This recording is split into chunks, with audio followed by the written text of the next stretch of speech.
उसके पहले देखो आज हमारा ये चैनल स्टार्ट हो रहा है और ये चैनल ये प्योरली बेस्ड ऑन ये चैनल रहेगा नीट के ऊपर, ठीक है। सो तुमको बॉटनी का सेक्शन भी बहुत अच्छे से पढ़ाया जाएगा, तुमको जो का सेक्शन भी अच्छे से पढ़ाया जाएगा, तुमको हर एक सेक्शन एकदम अच्छे से क्लियर हो जाएगा, ये मेरी गारंटी है, ठीक है। ठीक है। तो चाहे वो लोअर प्लांट हो चाहे वो हायर प्लांट हो, सब अपना खाना खुद से बना सकते हैं। और वो खाना बनाने के प्रोसेस को ही क्या बोलते हैं, फोटोज। अगर हम भी ग्रीन कलर के होते और हमारे पास भी क्लोरोफिल पिगमेंट होता तो हम भी धूप को एब्जॉर्ब करके हम अपना खाना खुद से बना लेते, है ना। बाहर वो जादू देखा, जादू वाले मूवी, तो बाहर निकलता धूप धूप से अंदर से घूमता है। अगर स्टार्च प्रेजेंट है और आयोडीन सोल्यूशन तुमने डाला तो यहाँ पे तुम्हारा ब्लू ब्लैक कलर आता है।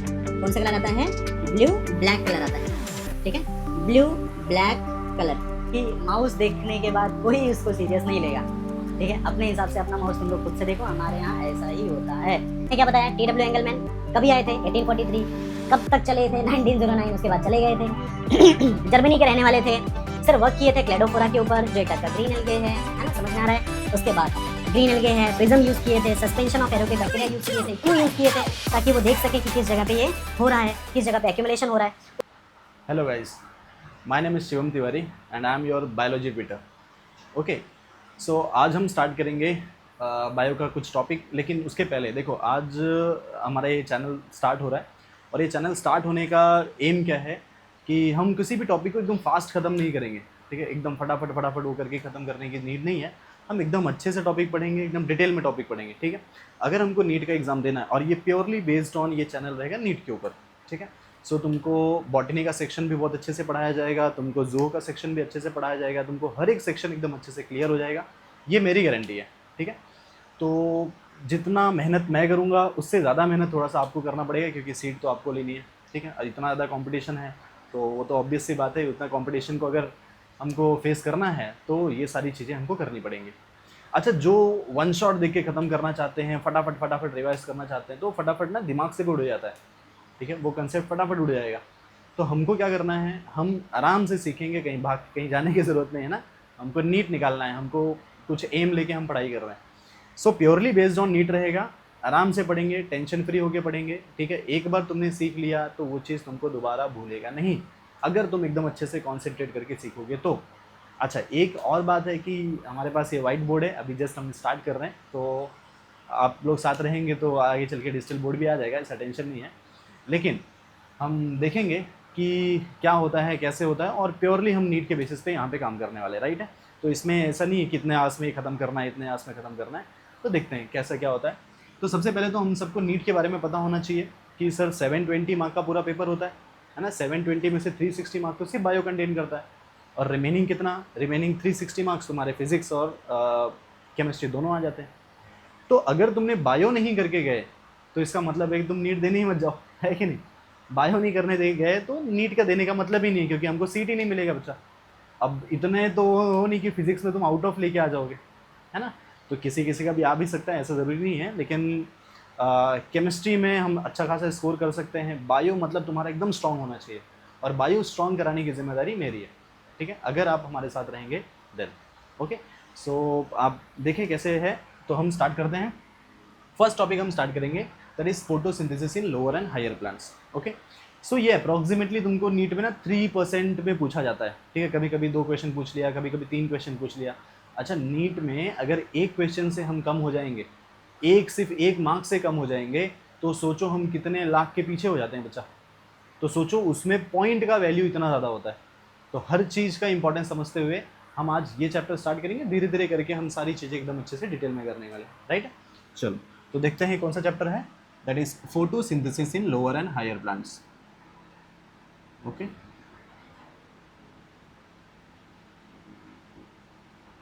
Photosynthesis in lower and higher plants, ठीक है।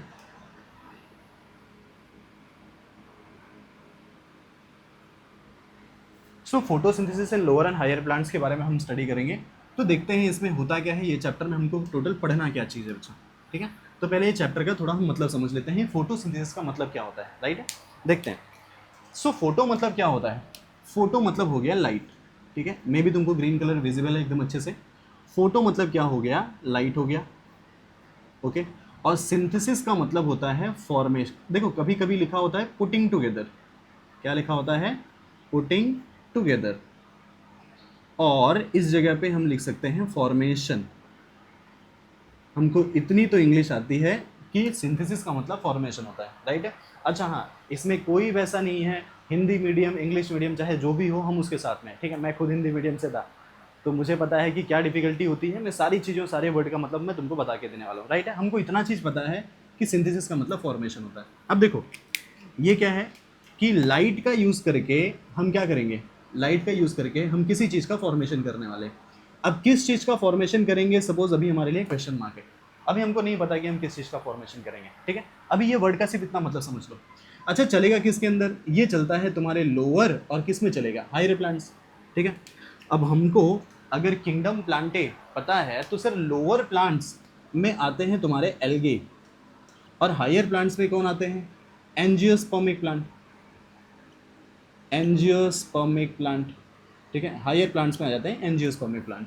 अच्छा एंजियोस्पर्मिक प्लांट कौन से प्लांट है, जिनके अंदर फ्लावर आता है, यानी ये हो जाते हैं फ्लावरिंग प्लांट्स। ये कौन से प्लांट हो जाएंगे, फ्लावरिंग प्लांट्स, ठीक है। तो चाहे वो लोअर प्लांट हो चाहे वो हायर प्लांट हो, सब अपना खाना खुद से बना सकते हैं, और वो खाना बनाने की प्रोसेस को ही क्या बोलते हैं, फोटोसिंथेसिस। अभी बनेगा कैसे वो समझ लेते हैं थोड़ा सा।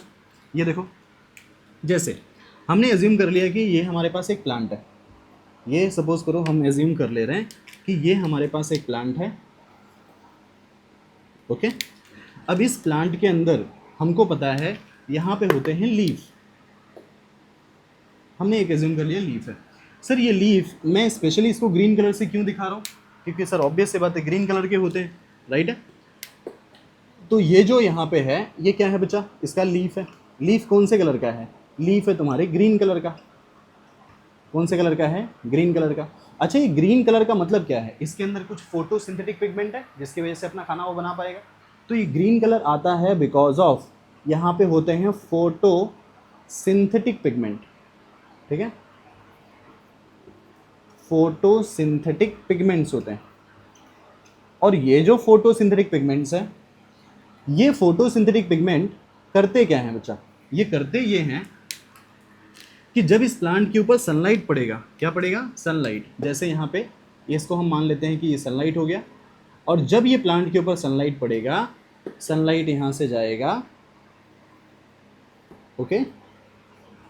सो प्लांट के ऊपर जब सनलाइट जाएगा तो सनलाइट को क्या करेंगे, ये एब्जॉर्प्शन करते हैं, सनलाइट का क्या करेंगे, एब्जॉर्प्शन करेंगे, और अल्टीमेटली क्या कराएंगे यहाँ पे कराएंगे फॉर्मेशन ऑफ फूड। क्या करेंगे, फॉर्मेशन ऑफ फूड, फूड का फॉर्मेशन करते हैं। सर यही तो उनका खाना होता है, यही उनका एम होता है, इस लाइट को एब्जॉर्ब करके फूड का फॉर्मेशन करते हैं। अच्छा ये फूड किसके फॉर्म में फॉर्म करते हैं, ये फूड जो फॉर्मेशन करते हैं वो किसके फॉर्म में करेंगे, ग्लूकोज के फॉर्म में, जिसका मॉलिक्यूलर फॉर्मूला क्या है बच्चा, C6H12 और O6। क्या फॉर्मूला है, C6H12 एंड O6। इतना चीज़ क्लियर हो गया। तो हमने क्या क्या देख लिया, हमने देख लिया कि लीफ है, ग्रीन कलर होते हैं, क्यों होते हैं, बिकॉज ऑफ यहाँ पे इसके अंदर क्लोरोप्लास्ट होते हैं, उसके अंदर फोटोसिंथेटिक पिगमेंट यानी क्लोरोफिल पिगमेंट होते हैं। ये करेंगे क्या, सनलाइट एब्जॉर्ब करते हैं, सिंपल सी बात है। ये फॉर्मेशन ऑफ फूड करेंगे किसके फॉर्म में, ग्लूकोज के फॉर्म में। सर ये काम ही नहीं चलेगा तो प्लांट अपना खाना कैसे बना पाएगा। अब बैक टू द टॉपिक, वापस रिटर्न आ जाओ। ये देखो क्वेश्चन यहाँ पे क्रिएट किया हुआ था कि लाइट का यूज करके किसी चीज का तो फॉर्मेशन करेंगे। सर अब हमको आंसर मिल गया कि किस चीज का फॉर्मेशन करेंगे। सर यहाँ पे होगा फॉर्मेशन ऑफ फूड। क्या होगा यहाँ पे, फॉर्मेशन ऑफ फूड। सर यहाँ पे फूड का फॉर्मेशन करेंगे, और मुझे पता है कि फूड किसके फॉर्म में फॉर्म होगा, ग्लूकोज के फॉर्मेशन, ग्लूकोज के फॉर्म में यहाँ पे फॉर्म होगा। तो ये समझ लो कि ये जो फूड का फॉर्मेशन हुआ है, ठीक है, और ये जो प्रोसेस जिसके थ्रू ये काम हो रहा है उसी को हम बोलते हैं फोटोसिंथेसिस। क्या नाम से बुलाते हैं उसको, फोटोसिंथेसिस। यहाँ तक क्लियर हो गया सबको। हमने अभी सिर्फ खाली चैप्टर का स्टेटमेंट देखा है, तो चैप्टर के स्टेटमेंट से क्या समझ में आ रहा है, मुझे यहाँ पे फूड का फॉर्मेशन करना था और प्लांट के अंदर फूड का फॉर्मेशन इस तरीके से हो जाएगा। सर क्वेश्चन ये क्रिएट होता है हमारी एनसीईआरटी के बेसिस। अच्छा हम प्योरली बेस्ड ऑन एनसीईआरटी करने वाले, ठीक है, नहीं तो यहाँ पे भागेंगे ना वहाँ भागेंगे, जहाँ से तुमसे क्वेश्चन बन जाएगा हम वही चीज़ करने वाले। अच्छा हमसे क्वेश्चन ये पूछा जाता है कि सर ये करने की ज़रूरत ही क्या है, ये करने की ज़रूरत क्या है। अगर देखो ये प्लांट फोटोसिंथेसिस करते हैं जिसकी वजह से खाना बना पाते हैं, और ये ग्रीन कलर के होते हैं, बच्चा अगर हम भी ग्रीन कलर के होते और हमारे पास भी क्लोरोफिल पिगमेंट होता तो हम भी धूप को एब्जॉर्ब करके हम अपना खाना खुद से बना लेते, है ना। बाहर वो जादू देखा, जादू वाले मूवी, तो बाहर निकलता धूप धूप धूप धूप करते घूमता है, तो वो अपना खाना खुद से बना सकता है। ऐसे हम भी बना लेते अगर हमारे पास क्या होता, हमारे पास ये फोटोसिंथेटिक पिगमेंट होता।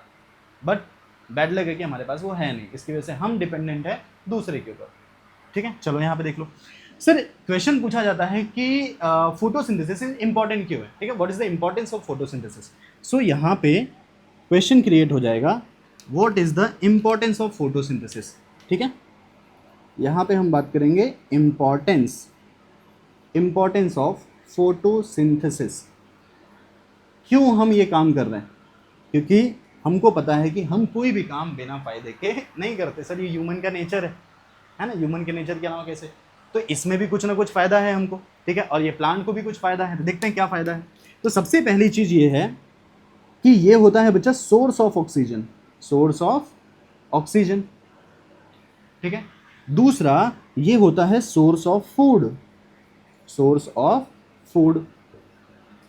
एनवायरनमेंट में जो कार्बन डाइऑक्साइड है ना, ऑक्सीजन का जो बैलेंस मेंटेन करना है वो यही लोग मेंटेन करते हैं, ठीक है। हमारे अंदर से कौन सी गैस निकलती है, मतलब एनिमल से कार्बन डाइऑक्साइड, और प्लांट हमको कौन सी गैस देते हैं, ऑक्सीजन। तो एटमॉस्फेयर में इन दोनों का बैलेंस मेंटेन होना चाहिए। तो याद रखना ये सोर्स ऑफ ऑक्सीजन है, ये प्रोसेस चलता है तो फोटोसिंथेसिस से ऑक्सीजन निकलता है। कैसे निकलता है, क्या होता है, हम एकदम डिटेल में बात करेंगे आगे, ठीक है। थोड़ा सोर्स ऑफ फूड, सर ये अभी तो मैंने बताया कि ये फोटोसिंथेसिस करके क्या बनाते हैं, फूड बनाते हैं ग्लूकोज के फॉर्म में, तो इससे हमको खाना भी मिल जाता है। तो ये दोनों इसके इंपॉर्टेंस है। अब इसके बाद मैं तुमको बताऊंगा स्टेटमेंट ऑफ फोटोसिंथेसिस, ठीक है, कि ये पूरे जो अभी मैंने तुमको इंट्रोडक्शन एक्सप्लेन किया, इसका स्टेटमेंट क्या हो सकता है और ये प्रोसेस कैसे चलता है। इसका एक बार स्क्रीनशॉट निकाल लो, फिर थोड़ा आगे मूव करते हैं। हो गया, चलो। सो इसको रफ करते हैं, फिर आगे बढ़ते हैं।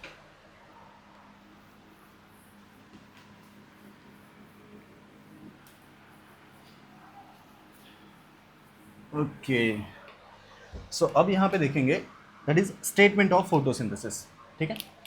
इसके स्टेटमेंट के बारे में बात करेंगे।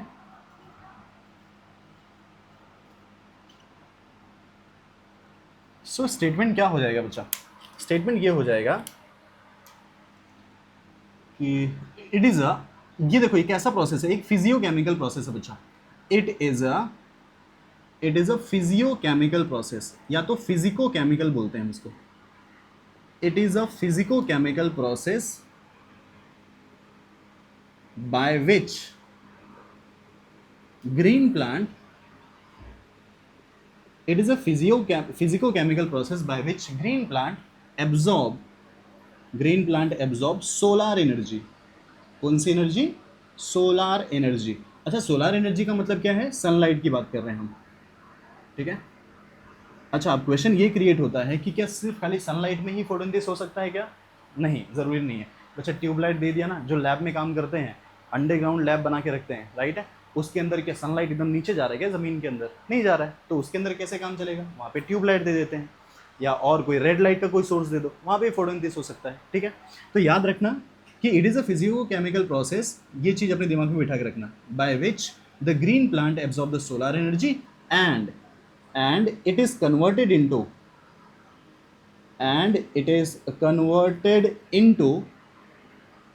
chemical form of energy। किसमें, chemical form of energy, and it is converted into chemical form of energy। अब ये chemical form of energy क्या है बच्चा, chemical form of energy है उसका ग्लूकोज। अच्छा, ग्लूकोज केमिकल फॉर्म क्यों, क्योंकि मुझे इसका फॉर्मूला पता है, C6H12O6। देखो केमिकल फॉर्मूला है ना, कार्बन हाइड्रोजन ऑक्सीजन से मिलकर बना हुआ। तो फोटोसिंथेसिस में यही होता है, क्या होता है कि फिजिकोकेमिकल प्रोसेस है जिसमें सोलर एनर्जी को हम यूज़ करते हैं, सनलाइट को यूज़ करते हैं, और क्या होता है, हम उसको केमिकल फॉर्म ऑफ एनर्जी में कन्वर्ट करते हैं। ये कैपेसिटी सिर्फ प्लांट के पास है, और इसी प्रोसेस को करने के लिए, इसी प्रोसेस ये जो हो रहा है उसी को बोलते हैं फोटोसिंथेसिस। ये हम नहीं कर सकते क्योंकि हमारे पास वो पिगमेंट नहीं है, हमारे पास वो कैपेसिटी नहीं है ये इसको कन्वर्ट करने वाली, ठीक है। तो ये स्टेटमेंट अपने दिमाग में इसको, इस चीज़ को बिठा के रखना। अब देखो स्टेटमेंट के बाद हमको कुछ वर्ड, जैसे मेरे पास ये वर्ड आता है फिजिकोकेमिकल, ठीक है, ऐसे ही इसके लिए हम अलग अलग वर्ड्स यूज़ कर लेते हैं, ठीक है। अब कौन कौन से वर्ड इस फोटोसिंथेसिस के लिए यूज़ करेंगे वो थोड़ा सा समझ लेते हैं। देखो जैसे कुछ की वर्ड्स हैं, अपने दिमाग में बिठा के रखना है इसको, ठीक है। पहला वर्ड्स यहाँ पे हो जाएगा कि फोटोसिंथेसिस कैसा प्रोसेस है बच्चा। फोटोसिंथेसिस एक एंडोथर्मिक प्रोसेस है, या तो एक एनाबॉलिक प्रोसेस है। कैसा प्रोसेस है? एनाबॉलिक प्रोसेस है। एनाबॉलिक प्रोसेस का मतलब क्या हुआ? यहाँ पे फॉर्मेशन ऑफ फूड होता है। क्या होता है यहाँ पे? फॉर्मेशन ऑफ फूड होता है, पहला चीज हो गया। दूसरा, ये एक एंडरगोनिक प्रोसेस होता है, एंडरगोनिक, और इसी को हम एंडोथर्मिक भी बोल सकते हैं। एंडरगोनिक और एंडोथर्मिक प्रोसेस होता है, क्योंकि इसमें क्या यूज होता है? इसमें सोलार एनर्जी का यूज होता है। इसमें सोलार एनर्जी का क्या होता है? यूज किया जाता है। तो हम क्या बोल सकते हैं इसको बोल सकते हैं कि एक एनाबॉलिक प्रोसेस है, क्योंकि हम फॉर्मेशन करते हैं खाने का। दूसरा एंडरगोनिक और एंडोथर्मिक प्रोसेस है, क्योंकि हम इसमें टेम्परेचर प्रोवाइड करते हैं। टेम्परेचर ये नहीं क्या हुआ? सोलार एनर्जी हो गया, राइट है, सनलाइट हो गया। दूसरा बच्चा, यहाँ पे स्प्लिटिंग ऑफ वाटर होता है। क्या होता है यहाँ पे होता है splitting of water. Splitting of water, या इसके लिए एक वर्ड यूज कर लो, फोटोलिसिस ऑफ वाटर। कौन सा वर्ड यूज कर लो? Photolysis of water. वाटर का ब्रेकडाउन होता है। क्यों होता है? आगे चल के तुमको समझ में आएगा कि इसी ब्रेकडाउन होने की वजह से ही ऑक्सीजन निकलता है, जिसकी वजह से हम जिंदा है, ठीक है। तो वो याद रखना, कहाँ से आएगा? ये आता है वाटर से। कैसे आता है वो मैं तुमको एक्सपेरिमेंट करके समझा दूंगा। अब उसके बाद देखो कैसा क्या मैंने बता दिया, एनाबॉलिक हो गया, एंडरगोनिक हो गया, और स्प्लिटिंग ऑफ वाटर होता है। दूसरा, ये एक टाइप का रेडॉक्स रिएक्शन है बच्चा। एक टाइप का कैसा रिएक्शन है? एक टाइप का रेडॉक्स रिएक्शन है। अब सर रेडॉक्स रिएक्शन हमको केमिस्ट्री थोड़ी सी पता है, ठीक है, चलो देख लेते हैं केमिस्ट्री में क्या बताया हुआ है रेडॉक्स रिएक्शन के बारे में। फोटोसिंथेसिस का रिएक्शन कुछ ऐसे होता है, देखो 6CO2 plus 12H2O in the presence of sunlight and chlorophyll A। देखो क्लोरोफिल को मैं शॉर्ट में लिखा हूँ, in the presence of sunlight and chlorophyll A। तो क्या होगा? 6CO2 plus 12H2O in the presence of sunlight and chlorophyll A, it is converted into C6H12O6 plus 6H2O plus 6O2 and O2 goes to the atmosphere। ये यहाँ पे चले जाता है।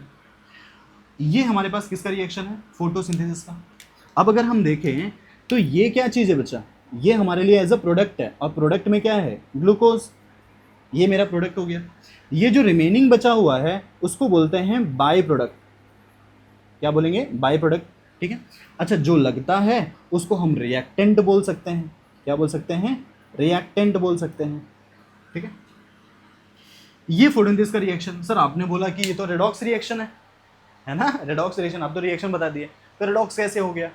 बताओ रेडॉक्स कैसे हो गया? हमको थोड़ा पता है कि जब किसी रिएक्शन में साइमल्टेनियसली दोनों प्रोसेस होते हैं, यानी क्या? देखो कार्बन डाइऑक्साइड अगर मैं सिलेक्ट करूं तो इसके पास कोई भी हाइड्रोजन नहीं है, और यहाँ पे देखोगे तो देखो कार्बन ऑक्सीजन के बीच में हाइड्रोजन आ रहा है। तो addition of hydrogen is known as what? Is known as reduction. क्या बोलते हैं? रिडक्शन।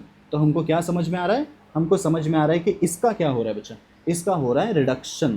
क्या हो रहा है इसका? रिडक्शन। और इस वाटर का, अगर मैं वाटर एज ए सोर्स ले लूँ तो वाटर से ही तुमको यहाँ पे पता चलेगा कि यहाँ से क्या निकल रहा है? ऑक्सीजन। तो इसका क्या हो रहा है बच्चा? इसका हो रहा है ऑक्सीडेशन। क्या हो रहा है? ऑक्सीडेशन। तो एक का रिडक्शन, दूसरे का ऑक्सीडेशन। तो मैं इन दोनों को मिला के क्या बोल सकता हूँ? कैसा रिएक्शन है ये? Redox reaction. समझ में आ गया सबको?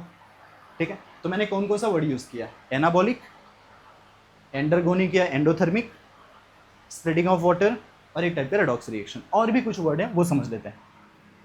अच्छा, तुमने इस चैप्टर में अभी जस्ट स्टार्ट कर रहे थे तो स्टेटमेंट में कुछ वर्ड तुमने बताया था मुझे। स्टेटमेंट में कुछ वर्ड हमने पढ़ा था, क्या? Physico chemical process. अच्छा, इसी को एक और बोल सकते हैं, it is a oxido reductive process. कभी कभी तुमसे घुमा के पूछ सकता है, ऑक्सीडो रिडक्टिव प्रोसेस। ये एक टाइप का ऑक्सीडो रिडक्टिव प्रोसेस है। क्यों? क्योंकि ऑक्सीडेशन ऑफ किसका हो रहा है? ऑक्सीडेशन ऑफ वाटर हो रहा है। यहाँ पे क्या हो रहा है? यहाँ पे हो रहा है ऑक्सीडेशन ऑफ वाटर। और रिडक्शन ऑफ किसका हो रहा है? बोलो, रिडक्शन ऑफ किसका हो रहा है? Carbon dioxide. सबको समझ में आ गया यहाँ तक? ठीक है, तो हमने ये पॉइंट कर लिया। कुछ और पॉइंट है, और पॉइंट में यहाँ पे क्या मेंशन कर सकते हैं?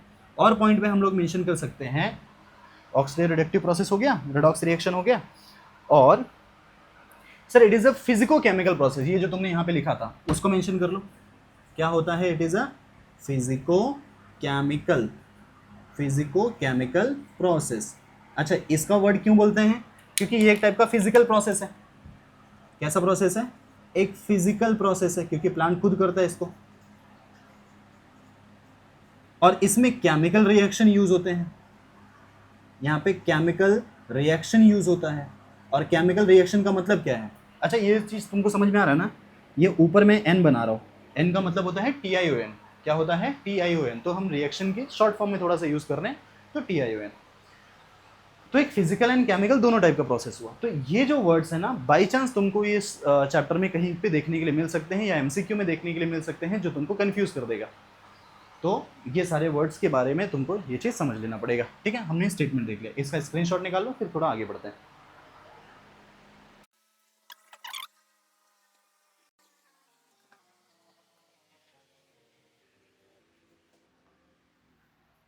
ओके, यहाँ तक हमने कर लिया। तो हमने एक देख लिया कि इसका एक टाइप का फिजिकल प्रोसेस हो गया। फिजिकल प्रोसेस के बाद हमने और क्या समझ लिया? फिजिकल प्रोसेस के बाद हमने समझ लिया कि इसमें कौन कौन से प्रोसेस होते हैं, इसका स्टेटमेंट क्या होता है, वो सारी चीज़ें। अब हम क्या देखते हैं बच्चा? अब हम इसके एक्सपेरिमेंट्स के बारे में स्टार्ट करते हैं। एक्सपेरिमेंट्स कैसा होता है, क्या क्या होता है, वो चीज़ समझते हैं। राइट है, देखते हैं। तो जो अभी तुमने ये एक्सपेरिमेंट पढ़ा, अभी तुमने वो रिएक्शन पढ़ा, वो रिएक्शन ऐसे ही नहीं आया है। उसको रिएक्शन को लेकर आने के लिए बहुत सारे साइंटिस्ट आए थे, और हर एक साइंटिस्ट का अपना खुद का कॉन्ट्रीब्यूशन। कोई साइंटिस्ट आके क्या बोलते हैं कि sir carbon dioxide is most important for photosynthesis. कोई बोलते हैं water is most important for photosynthesis. समझ में आ रहा है? कोई आते हैं बोलते हैं सनलाइट के बिना तो काम ही नहीं हो पाएगा, sunlight is most important for photosynthesis. तो हर एक साइंटिस्ट का अपना अपना व्यू है। अच्छा, कोई गलत थोड़ी ना बोल रहे थे। जब सबके नॉलेज को क्लब किया गया, तब जाके तुमको एक बड़ा सा रिएक्शन बना के दे दिया गया, जिसका रिएक्शन क्या था? C6H12O6 प्लस 12H2O, और सनलाइट क्लोरोफिल के प्रेजेंस में आगे तुम्हारा वो जो प्रोडक्ट एंड बाई प्रोडक्ट मिल जाता है। राइट है, तो अब कौन कौन से साइंटिस्ट आए और किसके किसके बारे में तुमको बता के दिए हैं, और कैसे कैसे ये इसकी डिस्कवरी हुआ है। मैं बोला था आपसे, ये चीज़ मैं बताया था कि हम इस चैप्टर को डिटेल में करने वाले हैं। ठीक है, एक एक चीज़ें करने वाले। तो अब हम किस में मूव करते हैं बच्चा? अब हम मूव करते हैं इसके अर्ली एक्सपेरिमेंट की तरफ। ठीक है, अर्ली एक्सपेरिमेंट देखते हैं क्या है, समझते हैं बच्चा। इसके समझते हैं अर्ली एक्सपेरिमेंट को। अर्ली एक्सपेरिमेंट्स, सर ये क्या प्रूव करने के लिए? टू प्रूव दैट, क्यों किया गया था? To prove that carbon dioxide, light, water is important for photosynthesis। समझ में आ रहा है? तो ये सब इंपॉर्टेंट है फोटोसिंथेसिस के लिए। क्या क्या? कार्बन डाइऑक्साइड हो गया, लाइट हो गया, वाटर हो गया, और क्या हो सकता है बच्चा? और यहाँ पे जो ग्रीन कलर हो गए, ये भी मेंशन कर लो कि ग्रीन कलर हो। कोई बोलते हैं green colour is most important for photosynthesis. तो कौन कौन क्या क्या बोलते हैं, वो सारी चीज़ें हम यहाँ पे देखने वाले हैं। ठीक है, उसमें से पहला एक्सपेरिमेंट क्या देखने वाले हैं हम? फर्स्ट एक्सपेरिमेंट आता है, और फर्स्ट एक्सपेरिमेंट को बोलते हैं वेरीगेटेड लीफ एक्सपेरिमेंट। क्या बोलते हैं इसको? Variegated leaf experiment. ठीक है, देखते हैं।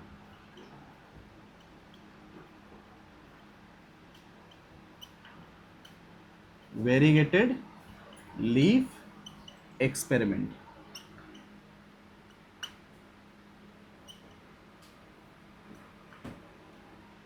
सो फर्स्ट एक्सपेरिमेंट को हम बोलते हैं वेरीगेटेड लीफ एक्सपेरिमेंट। अब इस वेरीगेटेड लीफ एक्सपेरिमेंट में क्या है, तो सबसे पहले इस वर्ड का मतलब समझ लेते हैं। What is mean by variegated?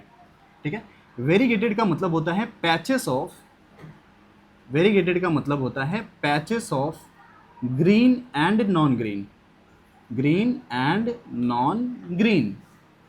Sir इसका मतलब क्या हुआ कि एक ऐसा लीफ जिसके ऊपर ग्रीन कलर भी हो सकता है और नॉन ग्रीन कलर भी हो सकता है।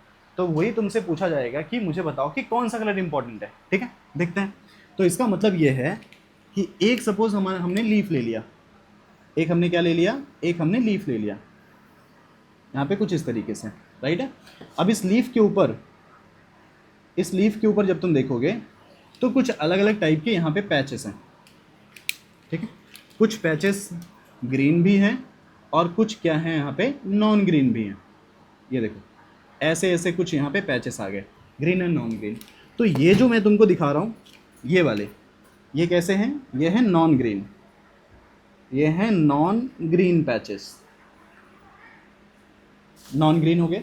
और इसके अलावा जो रिमेनिंग तुमको ये वाइट वाला एरिया दिख रहा है, बस इस ब्लैक वाले को छोड़ दो, बाकी जो रिमेनिंग दिख रहा है वो तुम्हारे वो कैसे हैं, वो ग्रीन कलर है, इनका है दैट इज ग्रीन कलर, इनका है ग्रीन कलर, राइट है। अब बताओ अगर ये ग्रीन कलर हैं तो सर इसके अंदर क्या कंटेन कर रहा है, इसके अंदर कंटेन कर रहा है क्लोरोफिल पिगमेंट।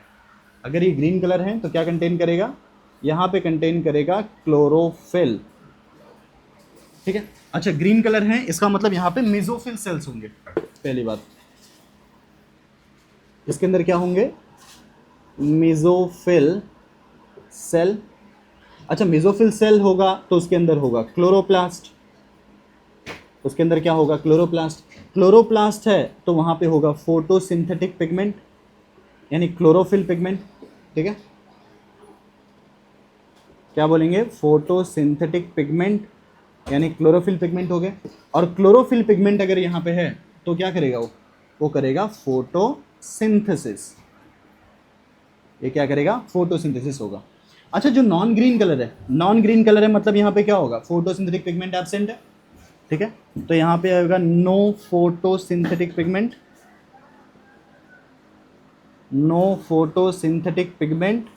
अगर कोई फोटोसिंथेटिक पिगमेंट है ही नहीं तो सर इसका मतलब क्या हुआ कि नो फोटोसिंथेसिस, नो फोटोसिंथेसिस, ठीक है, नो फोटोसिंथेसिस। तो सर इसका कंक्लूजन क्या हो गया, कंक्लूजन ये हो गया कि फोटोसिंथेसिस हो किस में रहा है, ग्रीन कलर वाले में। किस में हो रहा है, जिसका कलर क्या है, ग्रीन है। तो अगर मैं इसका कंक्लूजन लिखूं, अगर हम इसके कंक्लूजन लिखें तो कंक्लूजन में क्या बोल सकते हैं, कंक्लूजन में बोल सकते हैं कि ग्रीन पार्ट या green colour is important for photosynthesis. क्या बोल सकते हैं, green colour is important for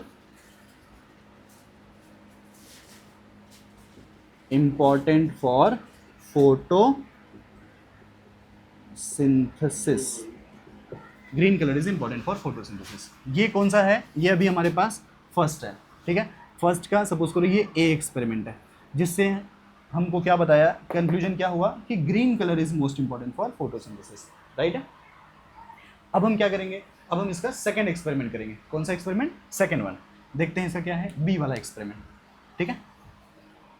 variegated leaf का मतलब समझ में आया कि patches of green and non green. तो हमको पता चला कि जो ग्रीन पार्ट है उन्हीं में फोटोसिंथेसिस होगा, नॉन ग्रीन पार्ट में फोटोसिंथेसिस नहीं होगा, ठीक है। दूसरा एक एक्सपेरिमेंट आता है जो इसी का है रिलेटेड, जिसको बोलते हैं ब्लैक पेपर एक्सपेरिमेंट। क्या बोलते हैं इसको हम, ब्लैक पेपर एक्सपेरिमेंट, ठीक है। तो ये हमारे पास इसका बी वाला हो जाएगा, जिसको बोल सकते हैं ब्लैक पेपर एक्सपेरिमेंट।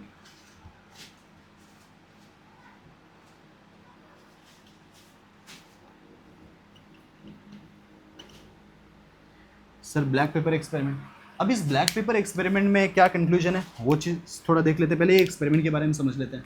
देखो तुमको नाम से समझ में आ रहा है कि कुछ ब्लैक पेपर को यहाँ पे यूज़ करने वाले हैं और ये भी कुछ अपने कंक्लूजन देने वाले हैं। कैसे, हमने लिया यहाँ पे लीफ, हमने क्या कंटेन कर लिया, हमने यहाँ पे ले लिया लीफ, और इस लीफ को हमने कवर कर दिया एक ब्लैक कलर के पेपर से। ये हो गया हमारे पास लीफ, और हमने एक ब्लैक कलर के पेपर से हमने इसको कवर कर दिया हाफ। ये सपोज करो ब्लैक कलर का पेपर हो गया और हम इस चीज़ को कवर कर दिया। ये वाला रीजन जो है हमने ब्लैक पेपर के साथ कवर कर दिया। अच्छा ब्लैक पेपर से कवर करने का मतलब क्या है, सिर्फ खाली ब्लैक पेपर इस पर लगा दो और इसके ऊपर क्या कर दो, इसके ऊपर ऐसे पिन से कुछ ऐसे अटैच कर दो।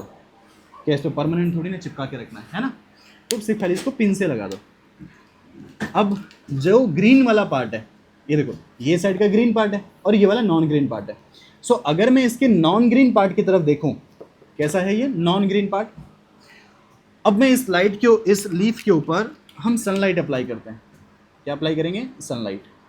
और जब इसके ऊपर सनलाइट दोगे, ये चीज़ है तुम्हारा सनलाइट, सनलाइट है। जैसे तुम इस पर सनलाइट दोगे, अब बताओ कि जो पार्ट इस ब्लैक पेपर से कवर है उसके अंदर जाएगा क्या सनलाइट? नहीं जाएगा।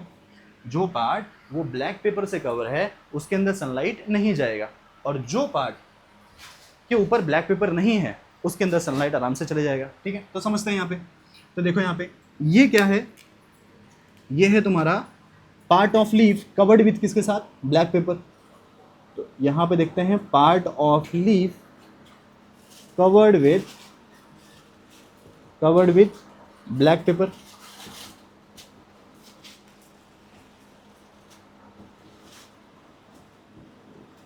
सब part of leaf cover with the black paper. अच्छा, जो तुमने ब्लैक पेपर से कवर कर दिया, ब्लैक पेपर से कवर कर दिया, उसके ऊपर सनलाइट आ रहा है क्या? नहीं। तो यहाँ पे नो सनलाइट, इस जगह पे नो सनलाइट, उस वाले एरिया में उस लीफ में कोई सनलाइट नहीं आएगा। अगर उस एरिया में कोई सनलाइट नहीं आया तो अब मुझे बताओ यहाँ पे फोटोसिंथेसिस होगा क्या? नहीं। तो सर यहाँ पे no photosynthesis, no photosynthesis. Sir अगर फोटोसिंथेसिस ही नहीं हुआ तो यहाँ पे कोई स्टार्च का फॉर्मेशन होगा क्या? ग्लूकोज का फॉर्मेशन होगा क्या? नहीं। नो फोटोसिंथेसिस यानी नो ग्लूकोज, नो ग्लूकोज। और मुझे पता है कि जो ग्लूकोज मॉलिक्यूल बनता है उसको प्लांट में स्टोरेज किसके फॉर्म में किया जाता है? स्टार्च के फॉर्म में किया जाता है। तो अगर ग्लूकोज ही नहीं बना तो यहाँ पे स्टार्च बनेगा क्या? नहीं। सो यहाँ पे नो स्टार्च फॉर्मेशन, तो यहाँ पे नो स्टार्च फॉर्मेशन, कोई भी स्टार्च का फॉर्मेशन यहाँ पे नहीं हुआ। तो अगर मैं इस जगह पे स्टार्च की टेस्टिंग करूँ तो क्या आएगा? यहाँ पे आएगा negative test for starch. Negative test for किसके लिए? For starch.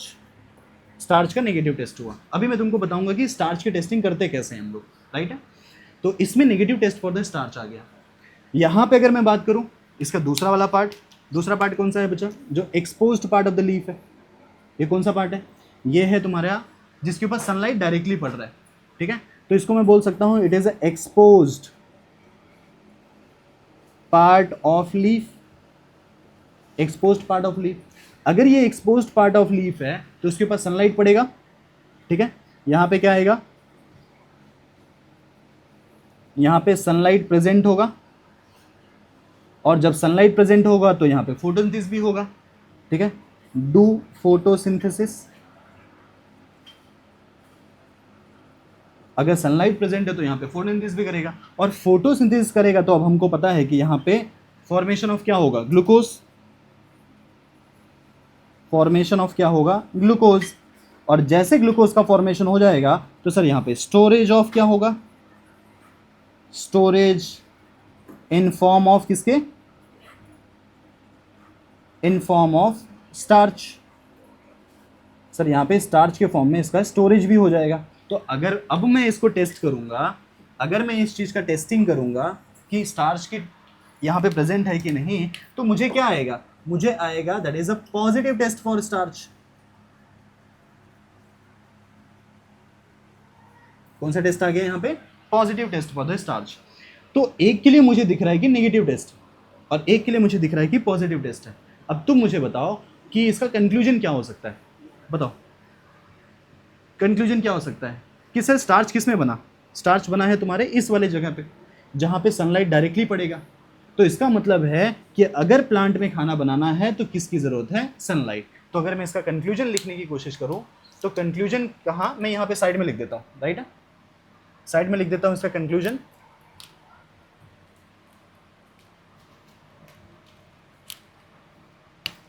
ओके, सो अगर मैं इसका कंक्लूजन लिखूं तो कंक्लूजन में क्या आ जाएगा? कंक्लूजन में आ जाएगा कि sunlight is important for photosynthesis. क्या आ जाएगा?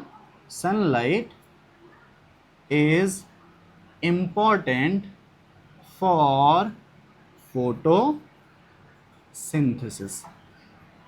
फोटोसिंथेसिस। अच्छा, मैंने तुमको बताया था ना कि कई सारे साइंटिस्ट आए थे और उन्होंने क्या बताया कि कुछ ये सनलाइट इंपॉर्टेंट है, किसने बताया कार्बन डाइऑक्साइड इंपॉर्टेंट है, किसने बताया अलग अलग चीज़ें। लेकिन ये साइंटिस्ट सामने नहीं आए, उन्होंने बोला ब्लैक पेपर एक्सपेरिमेंट हो गया, राइट है, कि ये चीज़ का इंपॉर्टेंस है, बट नाम यहाँ पे तुमको पढ़ने की जरूरत नहीं है। तो बस इतना याद रखना इसका कंक्लूजन कि सनलाइट इज इंपॉर्टेंट फॉर किसके लिए, फोटोसिंथेसिस।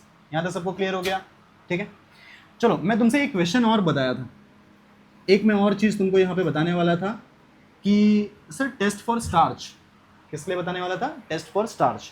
मैं पता कैसे करूँगा कि उसमें स्टार्च प्रेजेंट है या नहीं, स्टार्च प्रेजेंट है या नहीं, और अगर स्टार्च होगा तो हमको कौन सा कलर आता है। अब ये चीज़ तुमको केमिस्ट्री में भी आ जाएगा, केमिस्ट्री में भी इसका टेस्ट बोलते हैं करने के लिए, ठीक है। ऑर्गेनिक केमिस्ट्री में भी स्टार्च टेस्ट करने के लिए बोलते हैं, तो स्टार्च में कौन सा कलर आएगा, कैसे आएगा, वो चीज़ हमको पता होना चाहिए, ठीक है। तो देखते हैं कैसे आएगा। सो यहाँ पे देखो, अगर तुम्हारे सैंपल के अंदर स्टार्च है, बहुत अच्छे से याद रखना बच्चा, पहला कंडीशन, अगर स्टार्च प्रेजेंट है, स्टार्च प्रेजेंट है, अच्छा प्रेजेंट को मैं शॉर्ट फॉर्म में ऐसा लिख रहा हूँ, राइट है। अगर स्टार्च प्रेजेंट है और उसमें तुम क्या करोगे, उसमें तुम आयोडीन सोल्यूशन डाल दो। अच्छा, इन दोनों को अलग करने के लिए मैं इसको रेड कलर से दिखा रहा हूँ। इसमें कौन सा सोल्यूशन डाल दो, इसमें डाल दो आयोडीन सोल्यूशन। अब मैं तुमको बताऊंगा कि आयोडीन सोल्यूशन बनाते कैसे हैं, ठीक है। अब इसके बाद में बताऊंगा, पहले ये समझ लो। अगर स्टार्च प्रेजेंट है उसमें आयोडीन सोल्यूशन डालो तो कुछ यहाँ पे आ सकता है। दूसरा केस क्या हो सकता है कि अगर स्टार्च एब्सेंट है, क्या है, स्टार्च एब्सेंट है, और उसमें उस वाले टाइप के सैंपल में भी मैं क्या ऐड कर रहा हूं, मैं आयोडीन सोल्यूशन ऐड कर रहा हूं। क्या ऐड कर रहा हूं, आयोडीन सोल्यूशन। दोनों ही केसेस में मैं आयोडीन सोल्यूशन ऐड करूंगा। पहले केस में अगर मैं ऐड करूंगा यहाँ पे, दूसरे केस में ऐड करूंगा, तो बच्चा कुछ तो कलर में चेंजेस आना चाहिए, जिसकी वजह से मुझे पता चले कि कैसा टाइप का क्या चेंजेस हो रहा है। तो अगर बहुत अच्छे से याद रखो, अगर स्टार्च प्रेजेंट है और आयोडीन सोल्यूशन तुमने डाला तो यहाँ पे तुम्हारा ब्लू ब्लैक कलर आता है।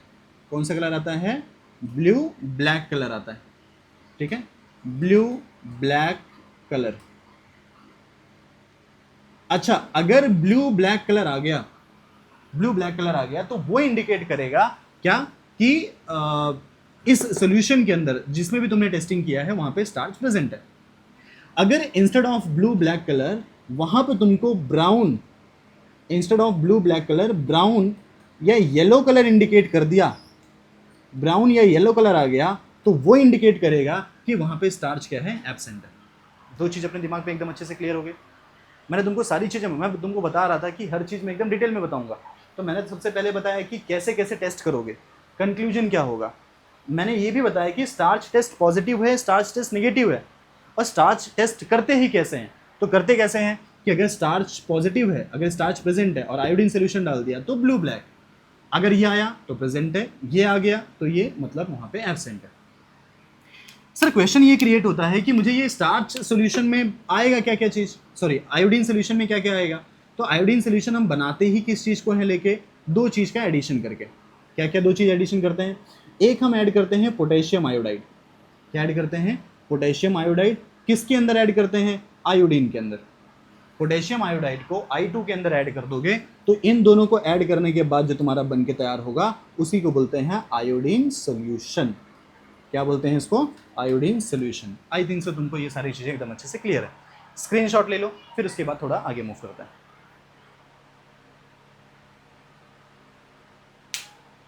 ओके चलो, सो नेक्स्ट वाले पे आ जाएंगे। ये दो चीज हो गया, मैंने इसी का सेम एक्सपेरिमेंट में तुमको यहाँ पे बता दिया, ठीक है। तो पहले हमने देख लिया कि किसकी इंपॉर्टेंस थी, पहले किसकी इंपॉर्टेंस थी, बताओ।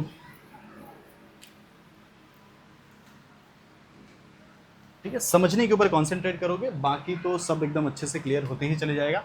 चलो मैंने ये बता दिया, अब आते हैं इसके सेकंड एक्सपेरिमेंट के ऊपर, ठीक है। वो तो A एंड B हो गया था, अब सेकंड एक्सपेरिमेंट के ऊपर आते हैं। ये भी अर्लियर एक्सपेरिमेंट ही है बच्चा, और ये इस एक्सपेरिमेंट का क्या नाम है, इस एक्सपेरिमेंट का नाम है that is moles half leaf experiment. बहुत अच्छा एक्सपेरिमेंट है, कंक्लूजन तुम मुझे बताओगे, ठीक है। मैं एक्सपेरिमेंट तुमको बता रहा हूँ, ये वादा करो कि कंक्लूजन तुम मुझे बताओगे, राइट। देखो क्या होगा, इसको बोलते हैं that is moles half leaf experiment, half leaf experiment.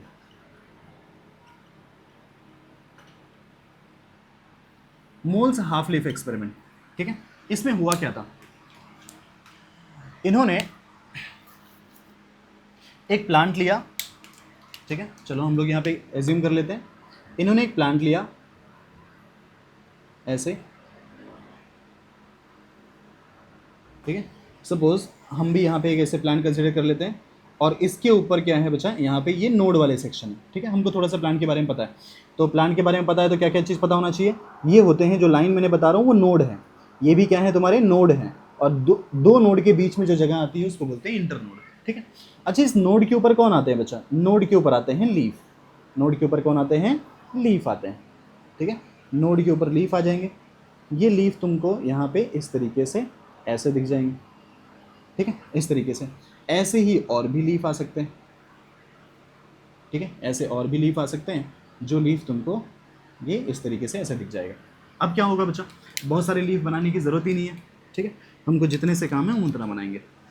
ये इसने प्लांट कंसिडर कर लिया, प्लांट कंसिडर करने के बाद उसने लीफ ले लिया, अब क्या किया कि इस लीफ के ऊपर ना एक बॉटल लगा दिया बच्चा, ठीक है, इसलिए इसकी वजह से इसको हाफ लीफ बोलते हैं। कैसे, इसके हाफ लीफ में ना एक ऐसे बॉटल लगा दिया, ये देखो बॉटल को एकदम टाइटली पैक कर दिया, एकदम टाइटली पैक कर दिया इसके माउथ को, ठीक है, और ये बॉटल देखते हैं अगर बन जाएगा तो अच्छी बात है, बन गया, क्या बात है, घमंड नहीं किया कभी ये सब का ठीक है, तो यहाँ पे क्या हुआ, ये हो गया, हमने बॉटल कंसिडर कर लिया, ठीक है, इसके हाफ लीफ में, समझ में आ जाएगा। इसको मैंने एकदम टाइटली पैक कर दिया, टाइटली पैक कर दिया मतलब इतना है कि इसके अंदर से कोई गैसेस एक्सचेंज नहीं हो सकते। अब क्या हुआ कि इस बॉटल जब यहाँ से लगा रहे थे तो ऑब्वियस सी बात है बॉटल ओपन करके यहाँ पे वो करोगे, इसके अंदर कुछ सॉल्यूशन था, ठीक है, और वहाँ पे उसने एक कॉटन भर दिया बच्चा, यहाँ पे लाके ना एक कॉटन रख दिया, ये कॉटन है, ये सपोज करो कॉटन है, ठीक है, और ये कैसा है, यहाँ पे एक सोल्यूशन है जिसको बोलते हैं KOH, कौन सा सोल्यूशन है बच्चा, KOH, पोटेशियम हाइड्रोक्साइड, है ना, देखा केमिस्ट्री आती है, पोटेशियम हाइड्रोक्साइड, ये हो गया, ठीक है, ये एक हमने कॉटन को डिप करके उसके अंदर रख देंगे, तो कैसा कॉटन है बच्चा, ये होता है KOH सोक्ड कॉटन बोलते हैं, कैसा कॉटन है, KOH सोक्ड कॉटन, ठीक है, मतलब KOH जो है उसको ये कॉटन को KOH में डिप कर दो, और सारे के सारे जितने भी KOH रहेंगे उसको कौन एब्जॉर्ब कर लेगा तुम्हारा ये कॉटन, ठीक है। अच्छा, ये KOH ही हमने सोल्यूशन क्यों लिया, सर क्वेश्चन ये क्रिएट होगा कि ये वाला ही सोल्यूशन क्यों ले लिया, क्योंकि इसका नेचर क्या है, it is good absorber of carbon dioxide, बहुत तगड़ा एब्जॉर्बर है बच्चा कार्बन डाइऑक्साइड का, देखा नहीं कि सीधा पकड़ लेगा वो, कार्बन डाइऑक्साइड का बहुत स्ट्रॉन्ग एब्जॉर्बर है। अब तुम मुझे बताओ कि जब हम ये बॉटल इसमें लगा रहे थे तब तो इसका ढक्कन ओपन था, सर आपने बाद में ढक्कन क्लोज किया ना, तब तो ढक्कन ओपन था, जब ये बॉटल यहाँ पे लगा रहे थे तब तो ओपन था, तो बॉटल जब इसमें वो कर रहे थे तो इसके अंदर कार्बन डाइऑक्साइड ऑलरेडी रहेगा, अब इसके अंदर का जो कार्बन डाइऑक्साइड रहेगा उसको कौन ले लिया बच्चा, ये कॉटन एब्जॉर्ब कर लिया फट से, मतलब अब इसके अंदर क्या है, इसके अंदर कार्बन डाइऑक्साइड एब्सेंट है, कार्बन डाइऑक्साइड एब्सेंट है, यहाँ पे कार्बन डाइऑक्साइड नहीं है क्योंकि पूरे कार्बन डाइऑक्साइड को कौन एब्जॉर्ब कर लिया, पूरे कार्बन डाइऑक्साइड, चलो मैं तुमको दिखाने के लिए सिर्फ इतना बता रहा हूँ, पूरे कार्बन डाइऑक्साइड को कौन एब्जॉर्ब कर लिया, ये एब्जॉर्ब कर लिया, क्योंकि good absorber of carbon dioxide, ठीक है।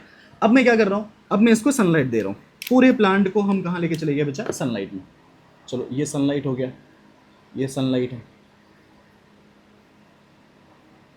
सनलाइट बच्चा बॉटल के अंदर वाले एरिया में भी सनलाइट आ रहा है और बॉटल के बाहर वाले एरिया में भी सनलाइट आ रहा है, सनलाइट तो सबके लिए कॉमन होता है, ठीक है। अब हमारे पास कैपेसिटी नहीं कि हम खाना नहीं बना सकते, बाकी प्लांट के पास तो कैपेसिटी है, प्लांट अपना खाना बना लेता है ना, तो सनलाइट सबके लिए होता है, कॉमन सोर्स है, तो ये हो गया हमारे लिए सनलाइट, ये हो गया हमारे लिए सनलाइट।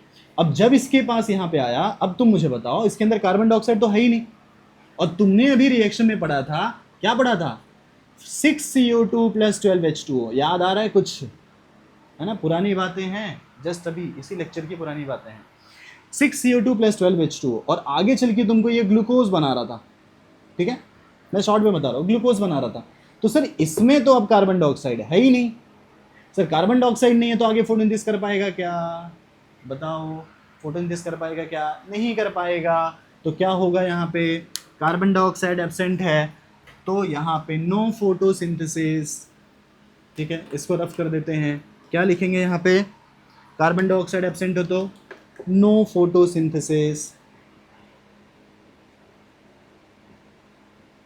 अगर नो फोटोसिंथेसिस हो गया तो यहाँ पे क्या होगा बच्चा, no glucose. No glucose, no glucose है तो नो स्टार्च। ठीक है, नो ग्लूकोज है तो नो स्टार्च, यानी नेगेटिव टेस्ट फॉर क्या आएगा, स्टार्च। यानी क्या आएगा, नेगेटिव टेस्ट फॉर स्टार्च। ठीक है, negative test for the starch.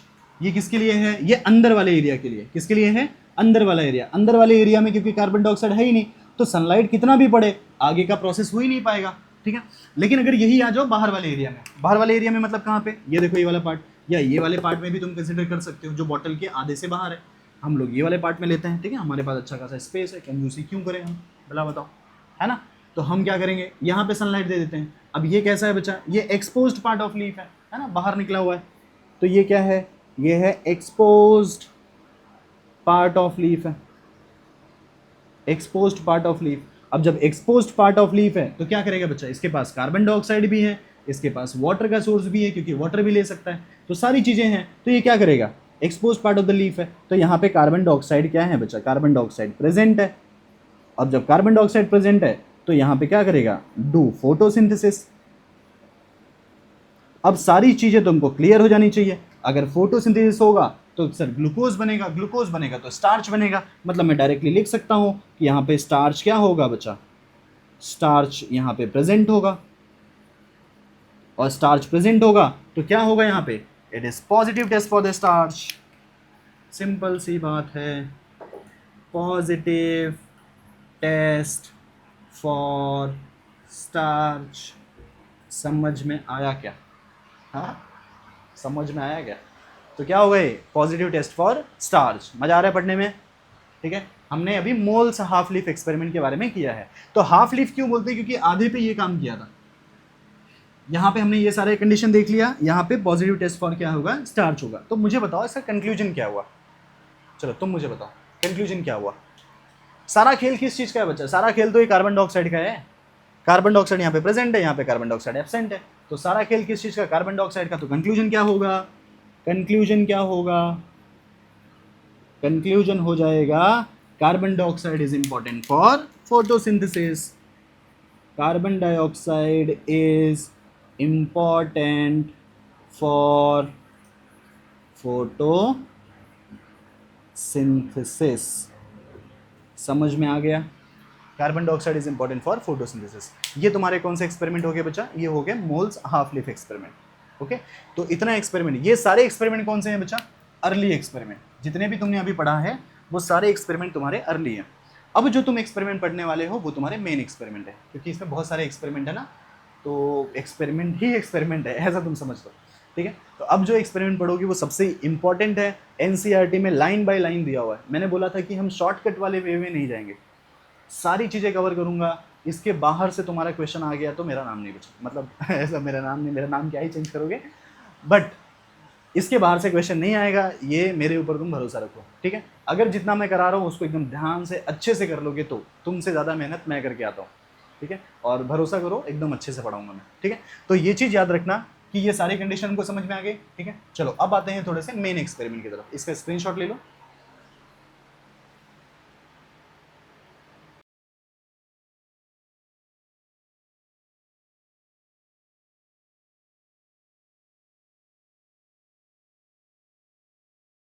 ठीक है, देखते हैं।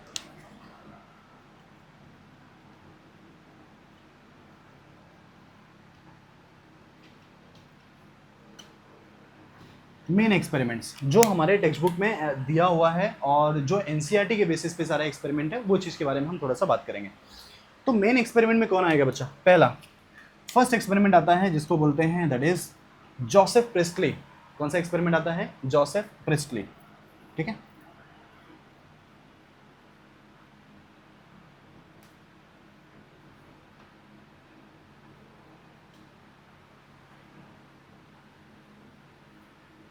Joseph priestly. सर ये कब आए थे? ये आए थे 1730 से लेके 1804 तक, ठीक है, 1730 से लेके कहाँ तक? 1804। सर ये कहाँ के रहने वाले थे? ये रहने वाले थे बच्चा इंग्लैंड के। कहाँ पे रहने वाले थे?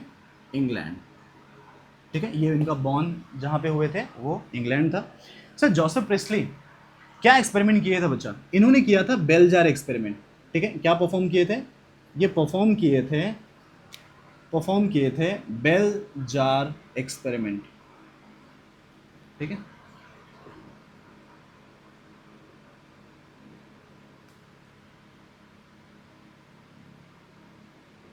बेल जार एक्सपेरिमेंट परफॉर्म किए थे। सर डिस्कवरी ऑफ ऑक्सीजन भी इन्हीं के उसमें है। डिस्कवरी ऑफ ऑक्सीजन हुआ था कभी? ये हुआ था 1744 में बच्चा, डिस्कवरी ऑफ ऑक्सीजन, ठीक है। सो डिस्कवरी ऑफ ऑक्सीजन यहाँ पे हुआ, ठीक है। सो बेल जार एक्सपेरिमेंट के बारे में अगर हम देखेंगे तो परफॉर्म बेल जार एक्सपेरिमेंट, और दूसरा क्या किए थे यहाँ पे? डिस्कवरी ऑफ ऑक्सीजन किए थे। तीसरी चीज़ अगर हम बात करेंगे, इसने कुछ और भी चीज़ें यूज़ किए थे। क्या यूज़ किए थे बच्चा? ये देखो इसने यूज़ क्या क्या किया था। पहली चीज़ तो यूज़ हुआ था, पहली बार नाम से तुमको समझ में आता है कि बेल जार, तो ऑब्वियस सी बात है कि यहाँ पे क्या यूज़ किए थे? बेल जार, ठीक है। जार क्या होता है बच्चा? जिसमें कोई भी चीज़ हम रखते हैं, कांच का होता है ना, उसको बोलते हैं जार। और बेल मतलब वो बेल, वो गांव में घंटी बजाते हैं ना, कैसे वो बेल होता है ना। तो वो पहले ऐसे डोम शेप में घंटी रहती थी, उसके अंदर टन टन टन टन करके बजाते थे। तो वैसे बेल शेप में कोई एक जार लिए थे बच्चा, उसको बोलते थे बेल जार, ठीक है, कांच का था। दूसरी चीज़ें हमने यहाँ पे दूसरी चीज़ें उन्होंने क्या ले लिया बच्चा? माउस या माइस भी तुम बोल सकते हो, ठीक है, चूहा है। तीसरी चीज़ें क्या बोल सकते हो? तीसरी चीज़ें बोल सकते हो यहाँ पे इसने लिया था बर्निंग कैंडल। क्या लिया था? Burning candle. चौथी चीज़ें क्या ले लिए थे बच्चा? चौथी चीज़ें ले लिए थे इन्होंने मिंट प्लांट। क्या ले लिए थे? मिंट प्लांट, ठीक है। और क्या क्या लिए? बेल जार ले लिए, माइस ले लिए, बर्निंग कैंडल ले लिए और मिंट प्लांट ले लिए। उन्होंने क्या किया था? Perform series of experiment perform किए थे, परफॉर्म सीरीज ऑफ एक्सपेरिमेंट। बहुत सारे एक्सपेरिमेंट को उन्होंने परफॉर्म किया था, सीरीज ऑफ एक्सपेरिमेंट परफॉर्म किए थे। और इतने सारे एक्सपेरिमेंट परफॉर्म करने के बाद जाके उनका कुछ कंक्लूजन आया था, ठीक है। तो वो एक्सपेरिमेंट के बारे में समझने के लिए देखो, उसने ये सब सारी चीज़ों का उनको रिक्वायरमेंट था। अब ये सारी चीज़ों को यूज़ करते हुए उन्होंने कुछ एक्सपेरिमेंट परफॉर्म करके दिया। उसके लिए मुझे थोड़ा सा डायग्राम बनाना पड़ेगा, तो डायग्राम को देखेंगे, लेकिन डायग्राम को बनाने के लिए हमको थोड़ा सा स्पेस चाहिए। तो मैं एक काम करूँगा, इसको रफ करूँगा, थोड़ा सा इसका स्क्रीनशॉट ले लूँ, फिर आगे बढ़ते हैं। हेलो गाइस, सो देखो हमने यहाँ पे डायग्राम बना लिया है, ओके। सो जहाँ पे भी हमको ज़्यादा थोड़ा बड़ा डायग्राम है ना, वहाँ पे अपना थोड़ा टाइम बचाने के लिए मैं क्या करूँगा, ये डायग्राम को बना दूँगा, ठीक है, ताकि अब वहाँ पे डायग्राम बनाते रहूँगा, उसके बाद वापस से हमारा टाइम थोड़ा सा वेस्ट हो जाएगा, ठीक है। सो हम टाइम एकदम अच्छे से बचाएंगे और एकदम ध्यान से देखना कि ये डायग्राम है। अच्छा, थोड़ा सा एक कॉमेडी वाली बात ये है कि माउस देखने के बाद कोई उसको सीरियस नहीं लेगा, ठीक है। अपने हिसाब से अपना माउस तुम लोग खुद से देखो, हमारे यहाँ ऐसा ही होता है, समझ आया? तो देख लो माउस, कोई हंसेगा नहीं, पहले बता रहा हूँ मैं। माउस देख लो, मेरा माउस यहाँ पे ऐसा है, मेरे यहाँ ऐसा ही दिखता है समझे? तो या तो इस जगह पे, नहीं तो माउस नहीं बनाऊंगा, ऐसे सर्कल करके बना दूंगा, ठीक है। बस इतना याद रखना है, हमारा माउस इस तरीके से है। चलो ठीक है, देखते हैं, आगे बढ़ते हैं। तो जोसेफ प्रेस्ली, सिर्फ खाली भावनाओं को समझो, है ना, इतना ज़्यादा वो करने की ज़रूरत नहीं है, भावनाओं देखो बस, खाली इतना। भावना किसी लड़की का नाम नहीं रहे, ठीक है।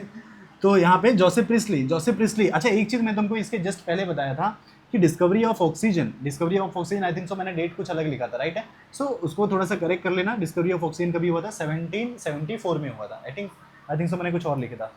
तो जोसेफ प्रिस्टली काम किए थे। उन्होंने क्या लिया था बच्चा? मैंने अभी जस्ट यूजेस बता दिया था। यूजेस में क्या क्या बताया था बताओ? यूजेस में बताया था कि उन्होंने अपना बेल जार यूज़ किया था, राइट है। देखो ये चीज़ मैं दोबारा वापस से लिखना पड़ रहा है। बेल जार यूज़ किया था।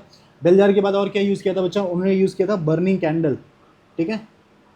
क्या यूज़ किया था? Burning candle. और उन्हें क्या यूज़ किया था? माउस यूज़ कर लिया था, ठीक है, कोई हंसेगा नहीं। और कौन क्या यूज़ किया था बच्चा? उसने यूज़ किया था मिंट प्लांट। क्या यूज़ किया था? Mint plant. और मैंने बोला perform series of experiment perform किए थे। अब समझते हैं पहला, ये हमारा फर्स्ट वाला सेटअप है, ये फर्स्ट सेटअप है, और ये हमारा सेकेंड सेटअप है। ठीक है, ये इसके साथ कनेक्टेड है और ये इसके साथ कनेक्टेड है, ठीक है। इसके बाद ये हो रहा है। देखो क्या किए थे पहले सेटअप में उसने लिया था, ये क्या है बच्चा, ये है तुम्हारा बेल जार। देखो ऑलरेडी यहाँ पे लिखा हुआ है बेल जार है यहाँ पे। ये क्या है तुमको दिख रहा है, ये रेड वाला है ना, जल रहा है कुछ, है ना, जलते तो बहुत लोग हैं, है कि नहीं। सो यहाँ पे समझ लो ये कैसा है बच्चा, ये है बर्निंग कैंडल। कैसा है ये, बर्निंग कैंडल, है ना, बर्निंग कैंडल। उसके बाद यहाँ पे देखोगे ये क्या है, ये है माउस, है ना, फेमस चीज। लेकिन अभी कैसा है बच्चा, ये माउस अभी जिंदा है।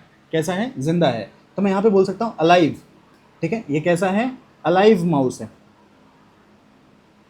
ठीक है, अलाइव माउस हो गया।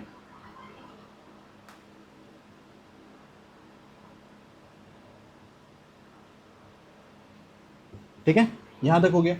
अब क्या हुआ था, पहले उसने क्या किया, पहले बेल जार को हटा दिया, बेल जार पहले हटाया, पहले यहाँ पे बर्निंग कैंडल रखा, उसके बाद उस जगह पे बर्निंग कैंडल रखने के बाद वहाँ पे क्या रख दिया, माउस को रख दिया, दोनों को पास में रख दिया। अब क्या कर दिया, उस बेल जार को उसके ऊपर रख दिया।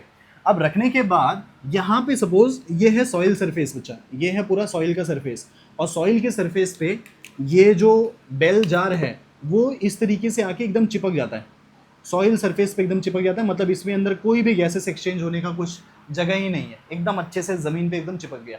मतलब इसके अंदर जितने गैसेस थे उतने ही रहेंगे, वापस से कोई नया गैस एडिशन या रिमूवल अब यहाँ पे नहीं हो रहा है।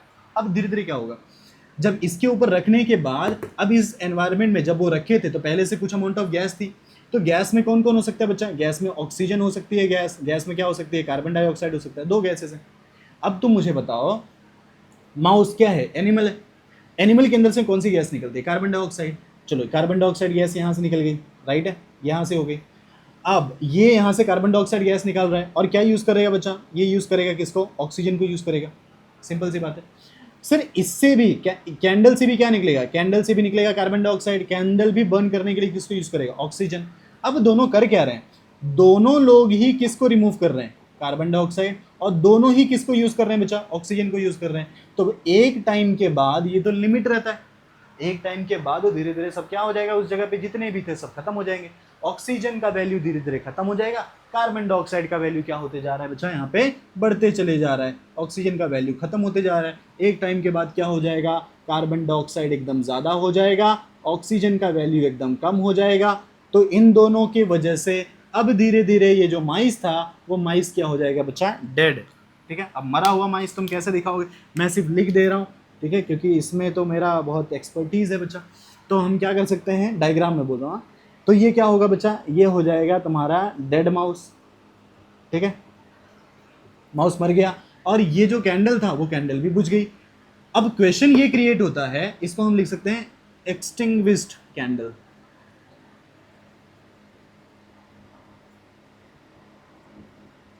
एक्सटिंग्विश्ड कैंडल यानी कैंडल बुझ गई, राइट।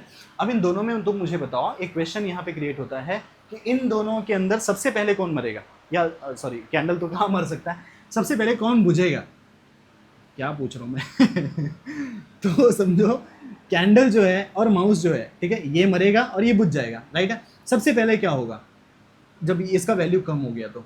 अब सर क्वेश्चन ये मतलब आंसर किसका क्या हो सकता है कि इसकी डिमांड क्या है, सबसे ज़्यादा है, इसके कंपेयर में इसकी डिमांड क्या है, कहीं ज़्यादा है। तो धीरे धीरे क्या हो करेगा, ये ज़्यादा अमाउंट ऑफ किसको यूज़ कर लेगा, ऑक्सीजन को। इतना ज़्यादा यूज़ करेगा तो जब ऑक्सीजन का वैल्यू कम होते जाएगा सबसे ज़्यादा इफेक्ट किसको पड़ेगा, इसको। इस जगह पे थोड़ा भी ऑक्सीजन रहा तब तक लास्ट टाइम तक ये बर्न करते रहेगा। तो सबसे पहले कौन मरेगा, पहले इसको चक्कर आना चालू हो जाएगा, है ना, इधर उधर वो जार से लड़ना चालू कर जाएगा सर। उसके बाद होने चक्कर आते आते आते आते फिर एक टाइम के बाद वो डाई हो जाएगा, और उसके बाद जाके कैंडल क्या हो जाएगा, बुझ जाएगा। यानी पहला ये खत्म हो जाएगा, दूसरा ये हो जाएगा। आई थिंक सो तुमको एकदम अच्छे समझ में आ गया। ये पहले सेटअप में उसने यूज़ किया था। अब दूसरे सेटअप में आ जाते हैं बच्चा। दूसरे सेटअप में उसने सिर्फ खाली क्या किया, देखो सिमिलर है, कैंडल भी यूज़ किया, माउस भी यूज़ किया, दोनों यहाँ पे हैं। उसने सिर्फ खाली ये यूज़ कर लिया है, और ये है कौन सा प्लांट बच्चा, ये है मिंट प्लांट। कौन सा प्लांट है, मिंट प्लांट है। उसने मिंट के प्लांट को यूज़ कर लिया था, जो मैंने तुमको यहाँ पे बताया था। ये देखो यहाँ पे मिंट प्लांट यूज़ कर लिया। और जैसे इसने मिंट प्लांट यूज़ कर लिया, अब क्या करेगा बच्चा, ये देखो इस जगह पे हो क्या रहा है, इस जगह पे हो रहा है कि ये इसके अंदर से क्या, कौन सी गैस निकल रही है, ठीक है, इसको इसके अंदर से कौन सी गैस निकल रही है, इसके अंदर से निकल रही है कार्बन डाइऑक्साइड, कार्बन डाइऑक्साइड। इसके अंदर से भी कौन सी गैस निकल रही है, कार्बन डाइऑक्साइड। ये दोनों कार्बन डाइऑक्साइड, मतलब इस जगह पे क्या बढ़ रहा है, कार्बन डाइऑक्साइड का वैल्यू बढ़ते जा रहा है, ठीक है। अब इस कार्बन डाइऑक्साइड को कौन यूज कर लेगा, प्लांट यूज कर लेगा। इसे कार्बन डाइऑक्साइड को कौन यूज कर लेगा, प्लांट यूज कर लेगा। प्लांट बदले में क्या देगा, प्लांट बदले में क्या देगा, प्लांट बदले में दे देगा ऑक्सीजन। क्या दे देगा, ऑक्सीजन। अब ये जो ऑक्सीजन है वो ऑक्सीजन किसको मिल जाएगा, माउस को भी मिल जाएगा। वो ऑक्सीजन किसको मिल जाएगा, इसको भी मिल जाएगा। मतलब दोनों का काम चल रहा है, दोनों का काम चल रहा है। कार्बन डाइऑक्साइड को प्लांट यूज कर लिया और प्लांट ने ऑक्सीजन दे दिया, जो इन दोनों को यूज कर रहे हैं। तो बाद में भी तुमको पता चला कि यहाँ पे भी क्या थे, बर्निंग कैंडल था और माइस कैसा था, अलाइव था, ठीक है। और कैसा था, बर्निंग कैंडल, ठीक है, बर्निंग कैंडल। बाद में भी क्या हुआ, बाद में भी हमको दिख रहा है कि ये बर्निंग कैंडल वैसे ही है। यहाँ पे भी माउस क्या है बच्चा, यहाँ पे भी माइस अलाइव है, ठीक है। और ये तुम्हारे कौन से प्लांट है, मेन प्लांट है। दोनों का कंपनसेशन हो रहा है इस जगह पे, ठीक है। तो उसने क्या बताया, पूरा कंक्लूजन क्या हो सकता है बच्चा। अब इसका फाइनली हम क्या लिखेंगे, कंक्लूजन। ये एक्सपेरिमेंट से हमको समझ में क्या आया, बताओ तुम इसका कंक्लूजन बताओ क्या हो सकता है। कंक्लूजन ये हो सकता है कि जब यहाँ पे गैस, वो गैस इंक्रीज हो गई जो इन लोग को नहीं चाहिए था, वो गैस इंक्रीज हो गई, तो एक टाइम के बाद जब दूसरी गैस इन लोग को नहीं मिली तो ये लोग मर गए। अब जब दोनों का आपस में काम चल जा रहा है तो दोनों के दोनों जिंदा है। तो अब यहाँ पे इसके कंक्लूजन में एक स्टेटमेंट आता है, ठीक है। क्या स्टेटमेंट आता है, plant restore the oxygen. Oxygen, sir oxygen कौन ले रहा था, ऑक्सीजन माइस ले रहे थे और ये ले रहे थे कैंडल। तो प्लांट फिर से ऑक्सीजन को दे देता है ताकि इन लोगों को मिलते रहे। तो प्लांट जितना ये लोग ने ऑक्सीजन खर्च किया है उतना उसने फिर से वापस दे दिया, तभी तो लोग जिंदा हैं। तो plant restore the oxygen which is removed by burning candle and breathing mouse या ब्रीदिंग एनिमल, ठीक है। इसी स्टेटमेंट को यहां पे लिख लेते हैं। क्या करेंगे, plant restore the oxygen which is removed by breathing animal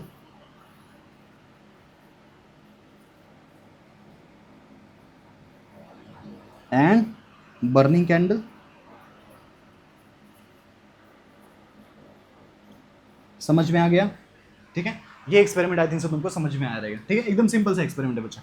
तो ये चीज याद रखना, कंक्लूजन में क्या होगा, plant restore the oxygen which is removed by breathing animal and burning candle, ठीक है। तो कैंडल और एनिमल की ब्रीथ करने की वजह से, कैंडल के बर्न होने की वजह से, एनिमल के ब्रीथ करने की वजह से जो भी गैसेस यूज हो रही थी उसको वापस रीस्टोर कौन कर देता है, ये प्लांट रिस्टोर कर देता है। इसलिए जब दोनों के दोनों रहेंगे तो उस टाइम पे कोई प्रॉब्लम नहीं होगा। अगर यहाँ पे प्लांट नहीं डाला तो प्रॉब्लम हो जाएगा। मतलब प्लांट हमारे अर्थ में बहुत ज़्यादा इंपॉर्टेंट रोल प्ले कर रहा है, जिसकी वजह से हम जिंदा हैं। और आज के टाइम पे हम कर क्या रहे हैं, हम बड़ी बड़ी बिल्डिंग्स बनाने के लिए हम उसी प्लांट को क्या कर दे रहे हैं, कट कर दे रहे हैं और नया प्लांट लगा भी नहीं रहे। तो धीरे धीरे क्या होगा, ये लेवल क्या हो जाएगा, डिस्टर्ब। और ये लेवल डिस्टर्ब होने की वजह से जो काम यहाँ पे हुआ है, एक दिन वही काम क्या हो जाएगा, हो जाएगा। समझ में आ रहा है। सो इसकी वजह से बोलते हैं प्लांटेशन बहुत मोस्ट इंपॉर्टेंट है। तो पहला एक्सपेरिमेंट कौन हो गया बच्चा, जोसेफ प्रिस्टली का एक्सपेरिमेंट हो गया। यहाँ तक समझ में आ गया। चलो अब हम बढ़ते हैं थोड़ा सा सेकंड एक्सपेरिमेंट की तरफ, देखते हैं कौन सा है। ओ चलो इसका स्क्रीनशॉट ले लो। ओके चलो, स्क्रीनशॉट लेने में तो बहुत माहिर ही हो तुम लोग, है कि नहीं। अब बढ़ते हैं सेकंड एक्सपेरिमेंट की तरफ, जिसको एक साइंटिस्ट ने दिए थे जिनका नाम था जैन इंगनवॉच। कौन से थे, ठीक है, जिनका नाम क्या था, जैन इंगनवॉच, ठीक है।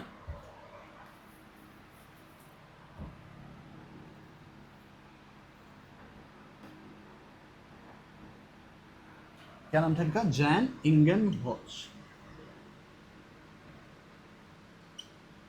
ये कभी आए थे बच्चा, ये आए थे 1730 से लेके 1799 तक, ठीक है। 1730 से लेके कहाँ तक आए थे, 1799। रहने वाले कहाँ के थे बच्चा, रहने वाले थे तुम्हारे नेदरलैंड के। कहाँ के थे, नेदरलैंड के थे, ठीक है। इन्होंने क्या बताया, इन्होंने कुछ अपना एक्सपेरिमेंट किसी के अंदर परफॉर्म किया था, किसी के अंदर मतलब प्लांट के अंदर परफॉर्म किया था, ठीक है। तो किस में परफॉर्म किया? Perform the experiment in aquatic plant, ऐसे प्लांट जो पानी में रहते हैं, ठीक है। और क्यों? क्योंकि उनको कुछ वहाँ से सर्च करना था। क्या सर्च करना था वो देख लेते हैं। तो उन्होंने वर्क विद किसके साथ? Work with aquatic plant. इन लोग को और कुछ नहीं मिल रहा, प्लांट से ही ये लोग वर्क कर ले रहे हैं, क्या ही बोलेंगे इन लोग को। तो वर्क विद क्या करेगा बच्चा? Work with the aquatic plant. अच्छा, एक्वेटिक प्लांट का एग्जांपल तुमसे पूछ सकता है कि कौन से प्लांट में एक्सपेरिमेंट किया गया था। तो याद रखना है, इसका नाम है हाइड्रिला। कौन सा प्लांट है बच्चा? हाइड्रिला प्लांट है, जो टाइप का एक्वेटिक प्लांट है। उन्होंने क्या किया था? उन्होंने once placed in light and once placed in dark. जो अभी तुमने इसके पहले वाला एक्सपेरिमेंट देखा है ना, जोसेफ प्रिस्टली का, सिमिलर सेटअप को यूज किया था। Use the similar setup, but use उसने किया था similar setup, use similar setup, but once placed in light and once placed in dark condition. सारी चीजें एकदम सेम थी बच्चा, बस एक बार उन्होंने लाइट में रख दिया और एक बार उन्होंने कहाँ रख दिया? डार्क में रख दिया। अब देखते हैं कि लाइट एंड डार्क में रखने की वजह से उस प्लांट के अंदर, इस प्लांट के अंदर क्या चेंजेस आते हैं। तो उन्होंने कुछ 2 चीज़ें उन्होंने देखा और बाद में इसका कंक्लूजन लिखेंगे। सपोज करो हम पहला वाला लेते हैं, उन्होंने कहाँ रख दिया बच्चा? उन्होंने रख दिया लाइट में। दूसरा वाला कहाँ पे रख दिया बच्चा? उन्होंने रख दिया डार्क में, ठीक है। दोनों कंडीशन ऑब्जर्व कर लेते हैं। इन्होंने क्या यूज़ किया था बच्चा? यूज़ किया था इन्वर्टेड फनल, ठीक है। इन्वर्टेड फनल को अगर हम यहाँ पे देखें तो सपोज यहाँ ये ऐसे आता है इसका ट्यूब, ठीक है, और ये कुछ इस तरीके से आता है। फनल देखे हो ना, ठीक है। सपोज ये इस तरीके से इन्वर्टेड फनल, ऐसे ही इन्वर्टेड फनल हम यहाँ पे भी ड्रॉ कर लेते हैं।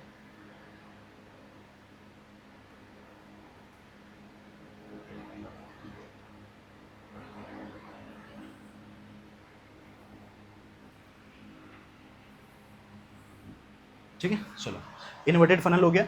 अब इसके अंदर क्या करते हैं? इसके अंदर पूरा उसने पानी भर दिया, पूरा पानी भर दिया, लेकिन इसके अंदर भी एक और फनल लाइक स्ट्रक्चर हम एक और बना लेते हैं, जिसके अंदर उन्होंने प्लांट को प्लेस किया था। ये देखो, ठीक है। इसके अंदर एक और बना लेते हैं, जिसके अंदर उन्होंने किसको प्लेस किया था बच्चा? प्लांट को प्लेस करके रखा था। ओके सर, प्लांट कौन सा था? हाइड्रिला। क्या नाम था उसका? हाइड्रिला। तो चलो इस जगह पे हम किसको रख देते हैं बच्चा?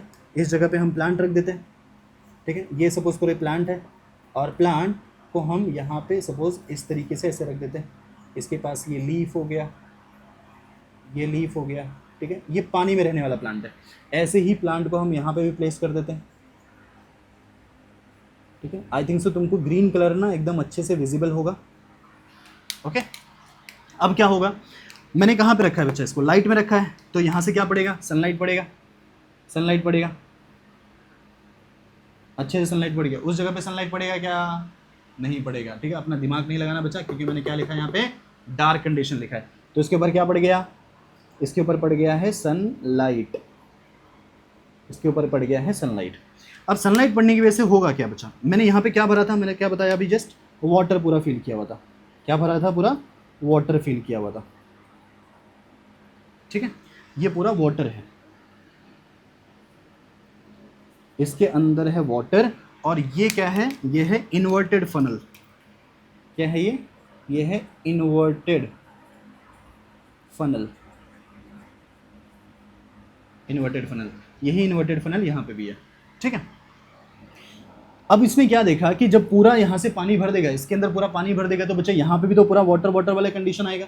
जब ये लाइट के प्रेजेंस में फोटोसिंथेसिस करना स्टार्ट किया, जब ये लाइट के प्रेजेंस में फोटोसिंथेसिस करना स्टार्ट किया, तो इसके ऊपर यहाँ कुछ दिख रहे थे बच्चा, यहाँ पे कुछ बबल्स लाइक स्ट्रक्चर आ रहे थे।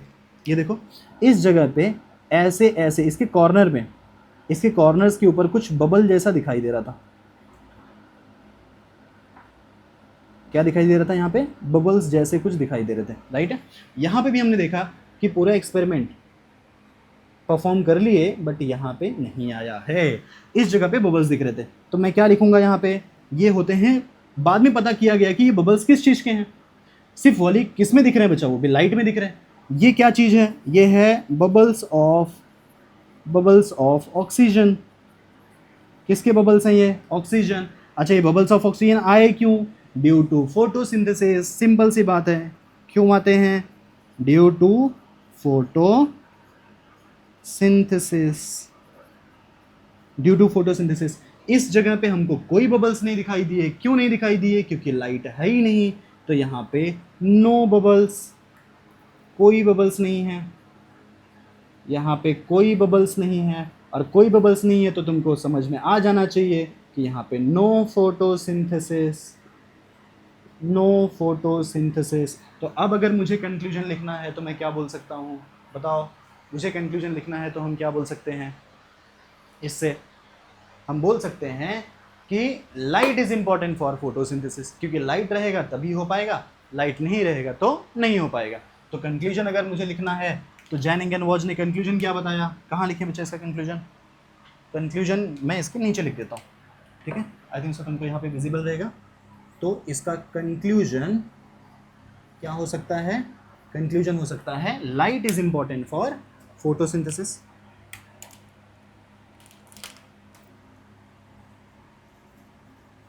Light is important for photosynthesis.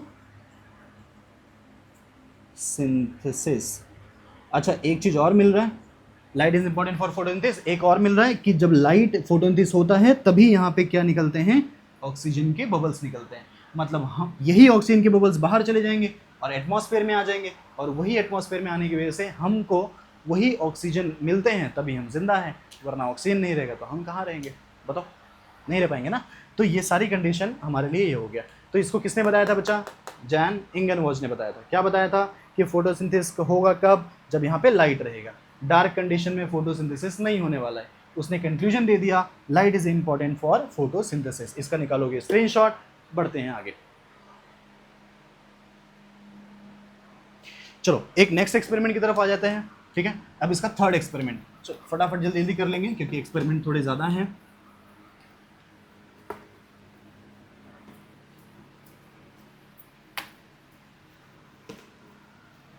Okay, इसके नेक्स्ट एक्सपेरिमेंट पे आ जाएंगे जिसका नाम है Julius von Sachs.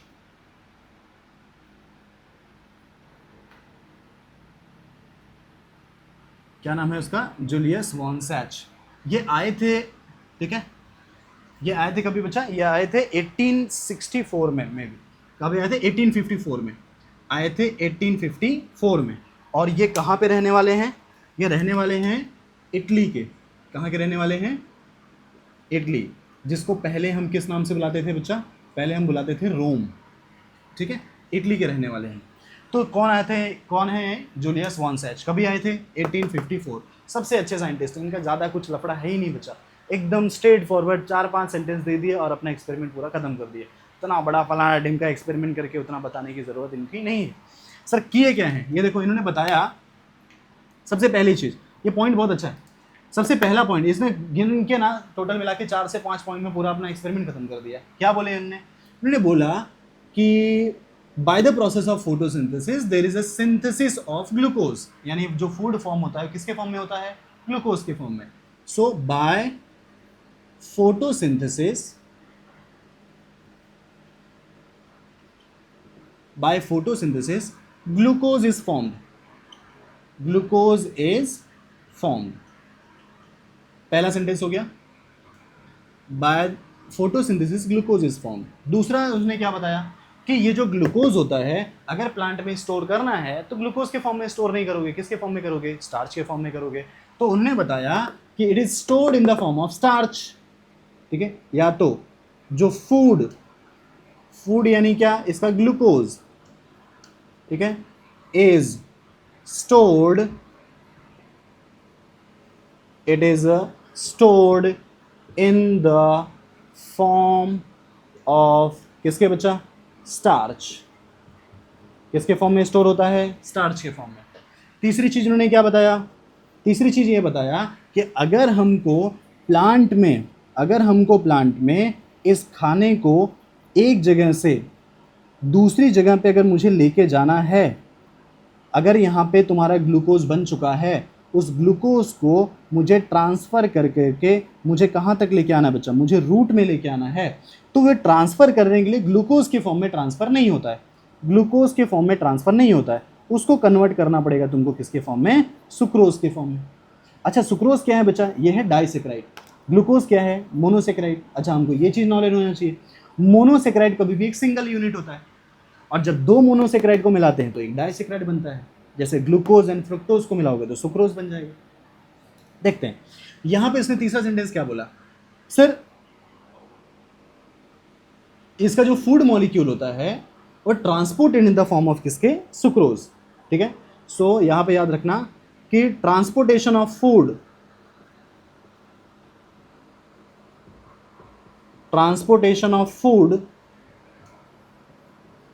from phloem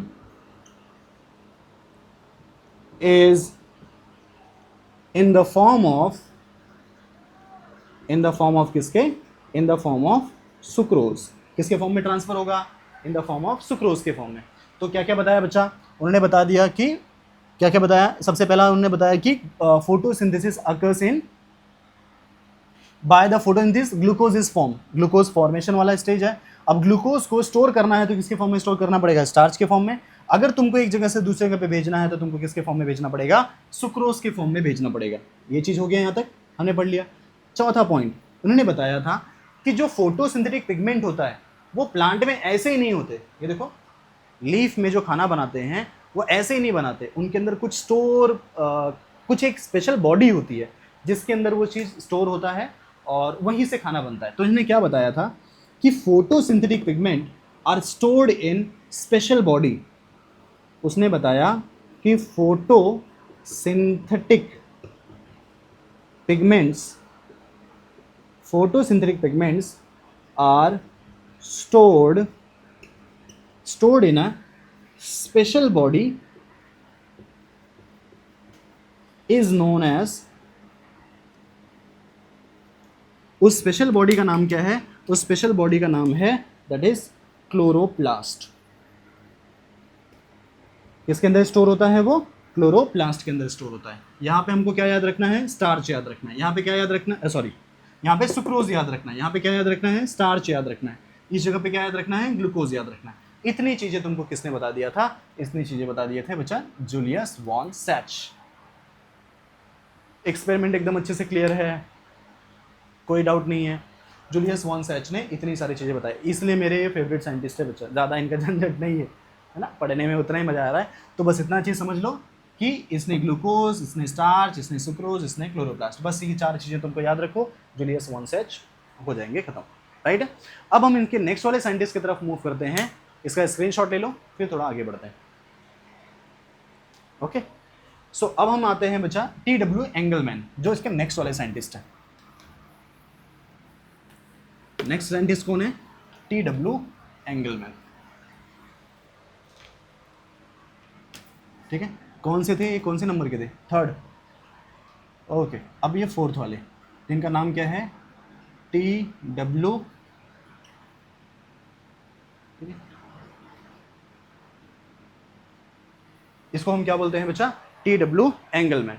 ये TW एंगलमैन, ठीक है, ये आए कब थे बच्चा, ये आए थे कुछ 1843, आए थे 1843 से कब गए थे, 1843 से ये आए थे तुम्हारे 1909 के, 1843 से 1909 तक चले थे।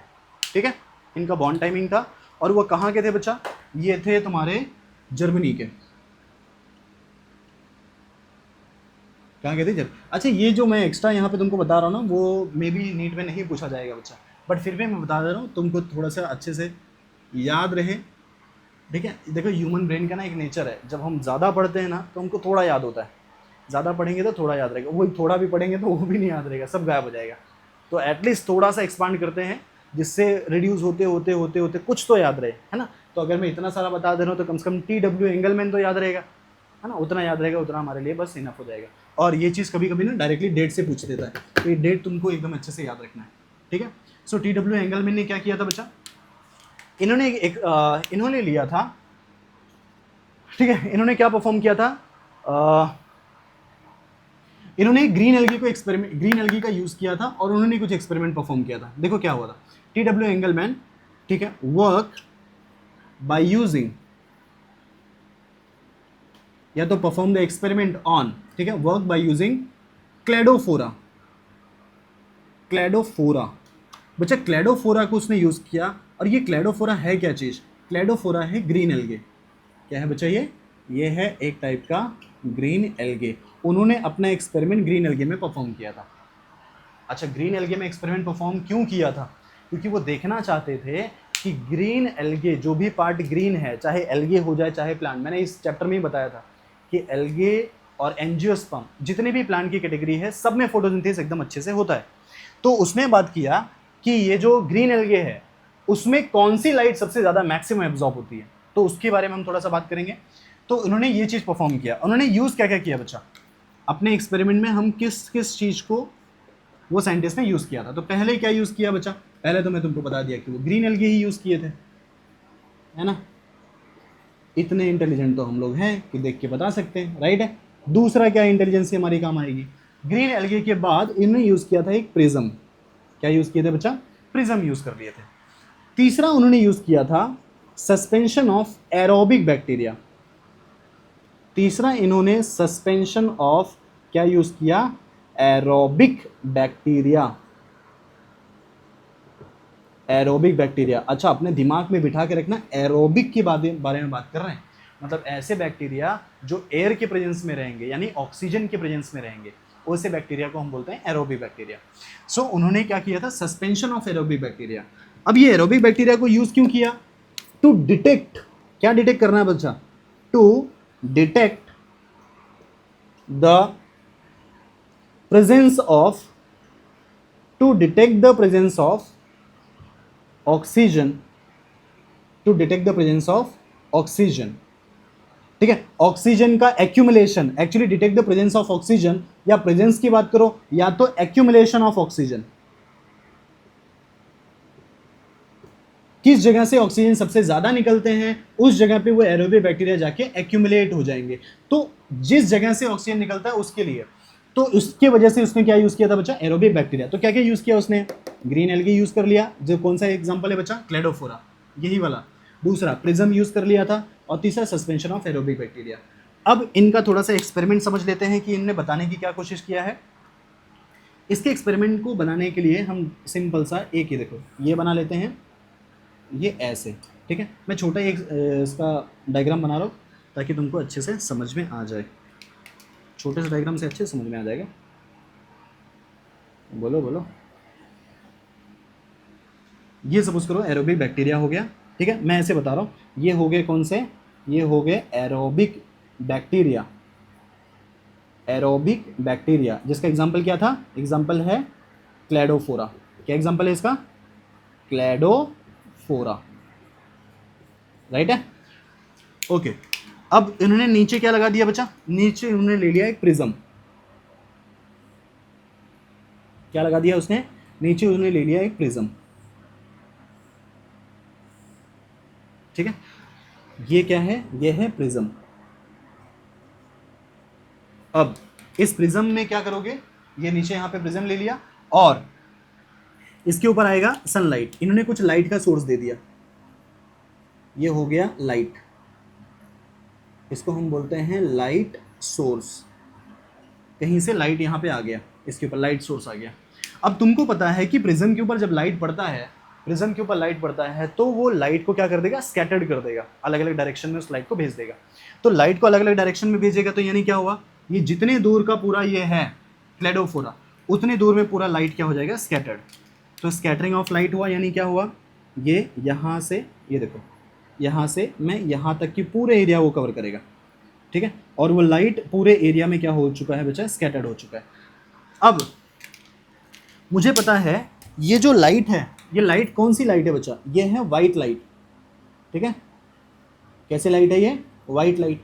अच्छा वाइट लाइट में कितने कलर्स होते हैं बताओ, व्हाइट लाइट में कितने कलर्स होते हैं? टोटल 7 कलर्स होते हैं और उनको हम क्या बोलते हैं? वेवग्योर। 8, 9, 10 हमने ये सारे स्टैंडर्ड में हमने पढ़ा है। तो ये याद रखो, इसके अंदर पूरे के पूरे क्या आ जाएंगे बच्चा?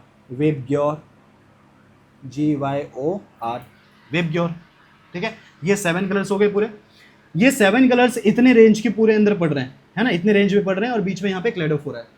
अब मुझे समझना है कि कौन से कलर की लाइट में कितना ज़्यादा फोटोसिंथेसिस हो रहा है। उसको समझने के लिए मैं क्या करूँगा, मैंने अभी कुछ यूज़ किया था, एरोबिक बैक्टीरिया। क्या यूज़ किया था? Aerobic bacteria. तो अब मैं क्या करूँगा, इसके अंदर डाल दूंगा किसको? एरोबिक बैक्टीरिया को, है ना, एरोबिक बैक्टीरिया। इसके अंदर मैंने एरोबिक बैक्टीरिया को डाल दिया। अब एरोबिक बैक्टीरिया का एक्यूमुलेशन कहाँ होगा वो चीज़ हमको थोड़ा समझना है। ठीक है, अब देखो, उसको समझने के लिए हम सबसे पहले इससे थोड़े से और चीज़ें, नहीं तो चलो वही समझ लेते हैं पहले। एरोबिक बैक्टीरिया को जब डाला गया तो पता चला इसका ग्राफ ना कुछ ऐसे आ रहा है बच्चा। इसका ग्राफ कुछ ऐसे आ रहा है, यानी जो ये बैक्टीरिया थे वो बैक्टीरिया इस जगह पे मैक्सिमम,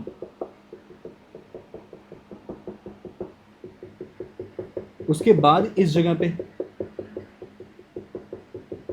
ऐसे एक्यूमुलेट हो गए। ठीक है, यहां पे सबसे ज्यादा एक्यूमुलेट हुए, उसके बाद यहां पे एक्यूमुलेट हो गए।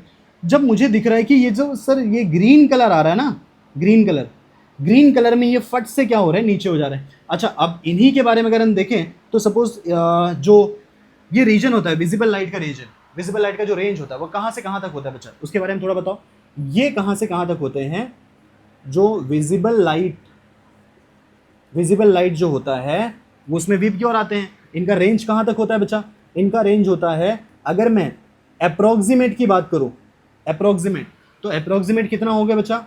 400 नैनोमीटर से लेके 700 नैनोमीटर तक। ये अप्रोक्सीमेशन की बात कर रहे हैं, 400 से 700। बट अगर मैं एक्यूरेट की बात कर लूं कि मुझे एक्यूरेट बताओ, एक्यूरेट कहाँ तक होते हैं, तो बच्चा एक्यूरेट में 390 नैनोमीटर से लेके 730 नैनोमीटर तक होते हैं। ये एक्यूरेट रेंज है। 390 नैनोमीटर से लेके कहाँ तक होते हैं बच्चा? 730 नैनोमीटर। तो इसका मतलब क्या हुआ कि इसी जगह पे सपोज करो ये सबसे स्टार्टिंग वाला रेंज रहेगा 390 नैनोमीटर। सपोज इस जगह पे आ जाओ तो कितना हो गया बच्चा? यहाँ पे 390 से लेके ये 400 अप्रोक्सीमेट समझ लो। ठीक है, या तो अगर 390 के थोड़े से आगे ले लेंगे इस जगह पे तो क्या हो जाएगा? सपोज 400। ठीक है, उसके आगे आ जाओ तो 500, उसके आगे आ जाओ 600, उसके आगे आ जाओ 700, ऐसे नैनोमीटर है। ठीक है, अगर मैं इसे लाइन ऐसे ड्रॉ कर दूं तो लाइन इस तरीके से आएगी। ठीक है, ऐसे करके आएगी।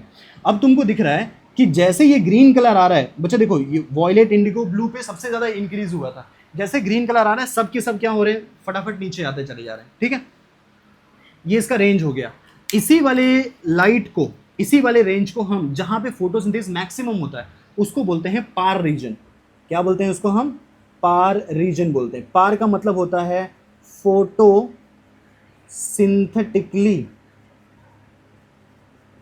Photosynthetically active radiation.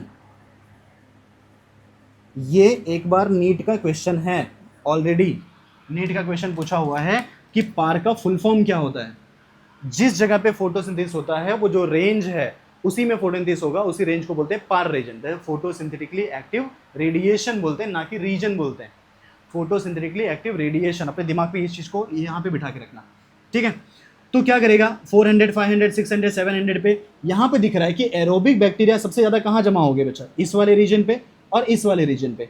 ग्रीन वाले लाइट में सबसे नीचे आ गए, यानी सबसे लेस फोटोसिंथेसिस कहाँ हो रहा है बच्चा? ग्रीन पे। और सबसे ज्यादा तुम्हारे थोड़े से ऊपर जाएंगे ब्लू वाले पे, उसके बाद ऊपर कहाँ जाएंगे बच्चा? रेड वाले पे। तो ये अमाउंट ऑफ, इसके लिए क्या बोल सकते हैं? Amount of bacterial accumulation is depend on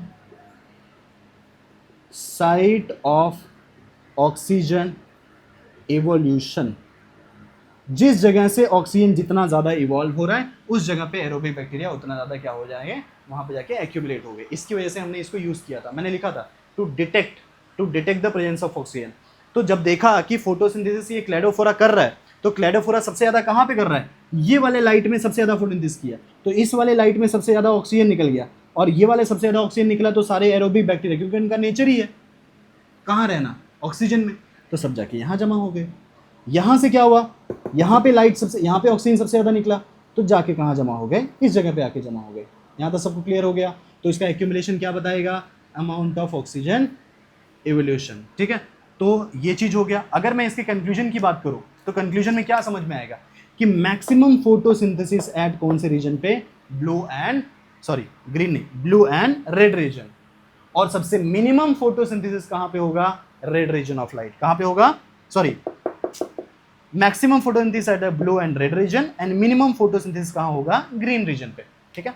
तो कंक्लूजन अगर मुझे यहाँ पे लिखना है, तो कंक्लूजन में पहला कंक्लूजन क्या होगा, मैक्सिमम फोटोसिंथेसिस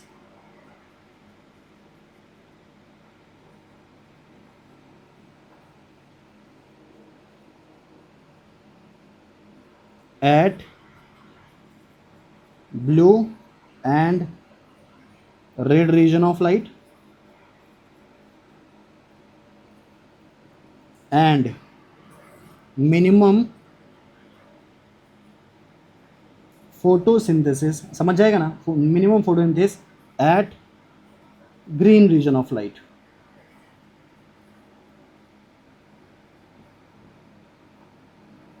सबसे मिनिमम यहां पे होगा। बच्चा इन्होंने ही क्या किया था, give the first action spectrum. आगे चल के तुम इसका ग्राफ पढ़ोगे, ठीक है, एक्शन स्पेक्ट्रम, एब्जॉर्प्शन स्पेक्ट्रम, तो उन्होंने सबसे पहला एक्शन स्पेक्ट्रम दिया था। तो इसके वजह से यही एक्सपेरिमेंट के बेसिस पे आगे चल के ग्राफ तुमको पढ़ना है। तो इन्होंने क्या किया था, gave first action spectrum graph,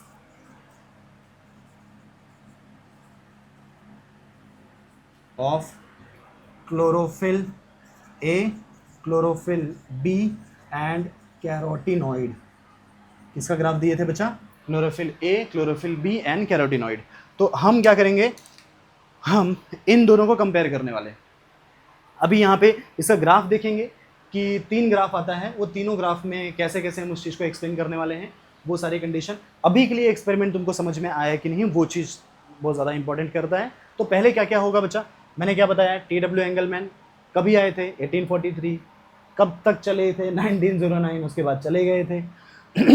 Germany के रहने वाले थे, सर वर्क किए थे क्लेडोफोरा के ऊपर, जो एक टाइप का ग्रीन एल्गे है ना, समझ में आ रहा है।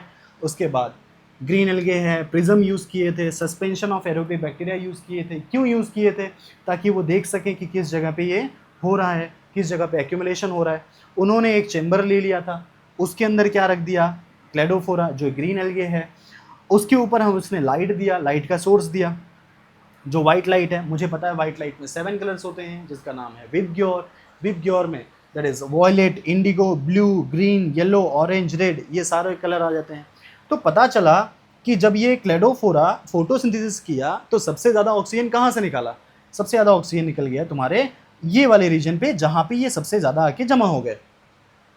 इस जगह पे ज़्यादा ऑक्सीजन निकला, इसकी वजह से जाके जमा हो गए, ना कि जहाँ पे जमा हुए थे वहाँ से ऑक्सीजन निकला। समझ में आ रहा है मैं क्या बोल रहा हूँ, ऑक्सीजन यहाँ से सबसे ज़्यादा निकले थे, तो इसकी वजह से यहाँ जमा हो गए, यहाँ से निकले थे तो यहाँ जमा हो गए। और ग्राफ हमको दिख रहा है कि कुछ इस तरीके से जा रहा है, राइट है। तो ये TW एंगल मैंने बताया, और इन्होंने कंक्लूजन क्या दे दिया कि maximum photosynthesis at a blue and red region और minimum photosynthesis at green region, और फर्स्ट एक्शन स्पेक्ट्रम दिया था। सर क्वेश्चन ये क्रिएट होता है कि जब प्लांट मिनिमम फोटोसिंथेसिस, बहुत ध्यान से सुनना बच्चा, जब plant minimum photosynthesis green light पे करता है तो प्लांट के लीफ और प्लांट का मेजर पोर्शन ग्रीन कलर क्यों होता है, बताओ। जब अपना फोटोसिंथेसिस ही सबसे कम ग्रीन कलर में कर रहा है, सबसे ज्यादा इन दोनों में कलर में कर रहे हैं, तो मैक्सिमम उनको जितने प्लांट दिखाई देते हैं सब ग्रीन कलर के क्यों होते हैं, बोलो ग्रीन कलर के क्यों होते हैं। पहले मैं तुम्हारा ये वाला डाउट क्लियर करूंगा, उसके बाद मैं तुमको इसका ग्राफ बताऊंगा। समझ में आ रहा है, चलो इसका एक बार स्क्रीनशॉट ले लो, फिर आगे बढ़ते हैं।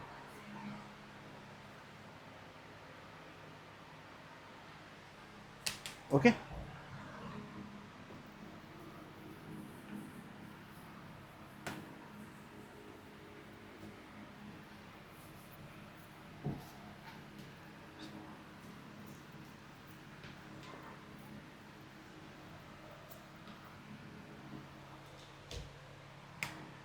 देखो बच्चा,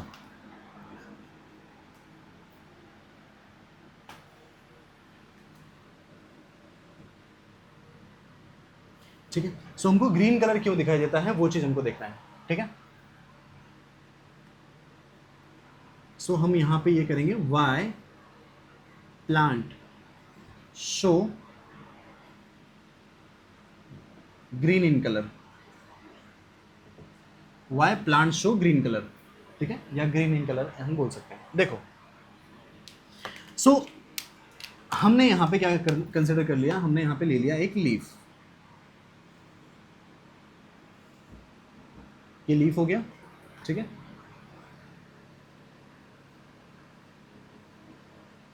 इसको क्या बोलते हैं बच्चा, बोलो, ये तुम्हारे मॉर्फोलॉजी में तुम पढ़ोगे, इसको बोलते हैं मिडरिब, है ना। और ये सब जो निकलते हैं उसको क्या बोलते हैं, वेन्स, ओके।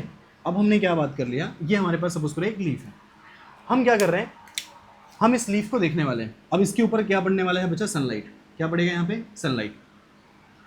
सो यहां से सपोज करो सनलाइट आ रहा है, ओके, यहां से क्या आ रहा है, इसके ऊपर सनलाइट, इसके ऊपर पड़ रहा है। और सनलाइट जो पड़ रहा है वो सनलाइट में कौन से कलर है, टोटल मिला के 7 कलर है वेबग्योर वाले, तो हर एक कलर की लाइट आ रही है बच्चा। यहाँ पे ये भी आ रहा है, ये भी आ रहा है, ये कोई कलर वैसा होता नहीं है लेकिन फिर भी मैं बता रहा हूँ, ठीक है। ये भी आ रहा है, और क्या आ रहे हैं, ये भी आ रहे हैं, हमारे पास जितने हैं मैं सब यहाँ पे यूज़ कर ले रहा हूँ। अलग अलग टाइप की ये लाइट सारी आ गई, राइट। तो ये चीज़ हो गया हमारे पास क्या, सनलाइट, सनलाइट बोल सकता हूँ, या तो क्या बोल सकता हूँ, वाइट लाइट, वाइट लाइट इसके ऊपर आ जाएगा। अब क्या हुआ, हम इस प्लांट को इस जगह से देख रहे हैं, हम ये प्लांट को यहाँ पे देख रहे हैं,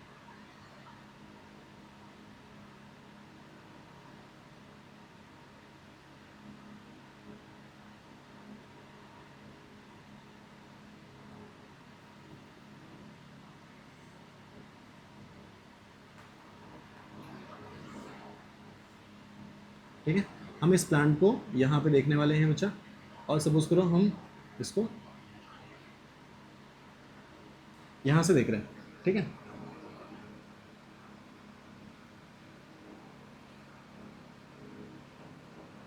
अरे बारी नहीं रहा है ओके, सो यहाँ से देख रहे हैं। अब क्या होगा बच्चा कि जब ये लाइट इसके ऊपर पड़ेगा तो देखो इतने सारे डिफरेंट कलर, वो भी 7 कलर की लाइट होती है। कौन कौन सी लाइट होती है, वेबग्योर, वो सारी लाइट इसके ऊपर पड़ेगी। बट इसमें से जब रेड, यहाँ पे ब्लू वाली लाइट पड़ी उसको इसने एब्जॉर्ब कर लिया, रेड लाइट पड़ी उसको इसने एब्जॉर्ब कर लिया।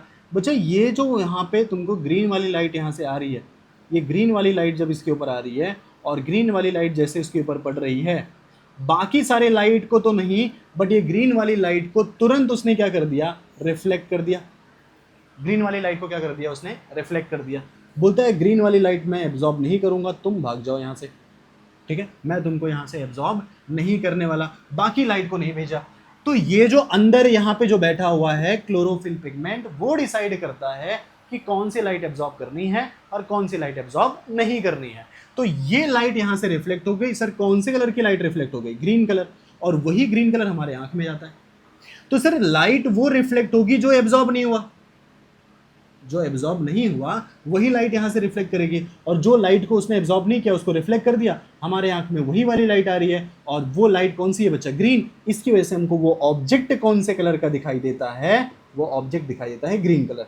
सर इससे तो ये कंक्लूजन निकलता है कि सर जैसे अगर मैं ब्लू कलर का कोई चीज़ देख रहा हूँ या रेड कलर का कोई चीज़ देख रहा हूँ, तो क्या वो रेड लाइट एब्जॉर्ब नहीं कर रही है, रेड लाइट एब्जॉर्ब नहीं कर रही है, तो सही बात है।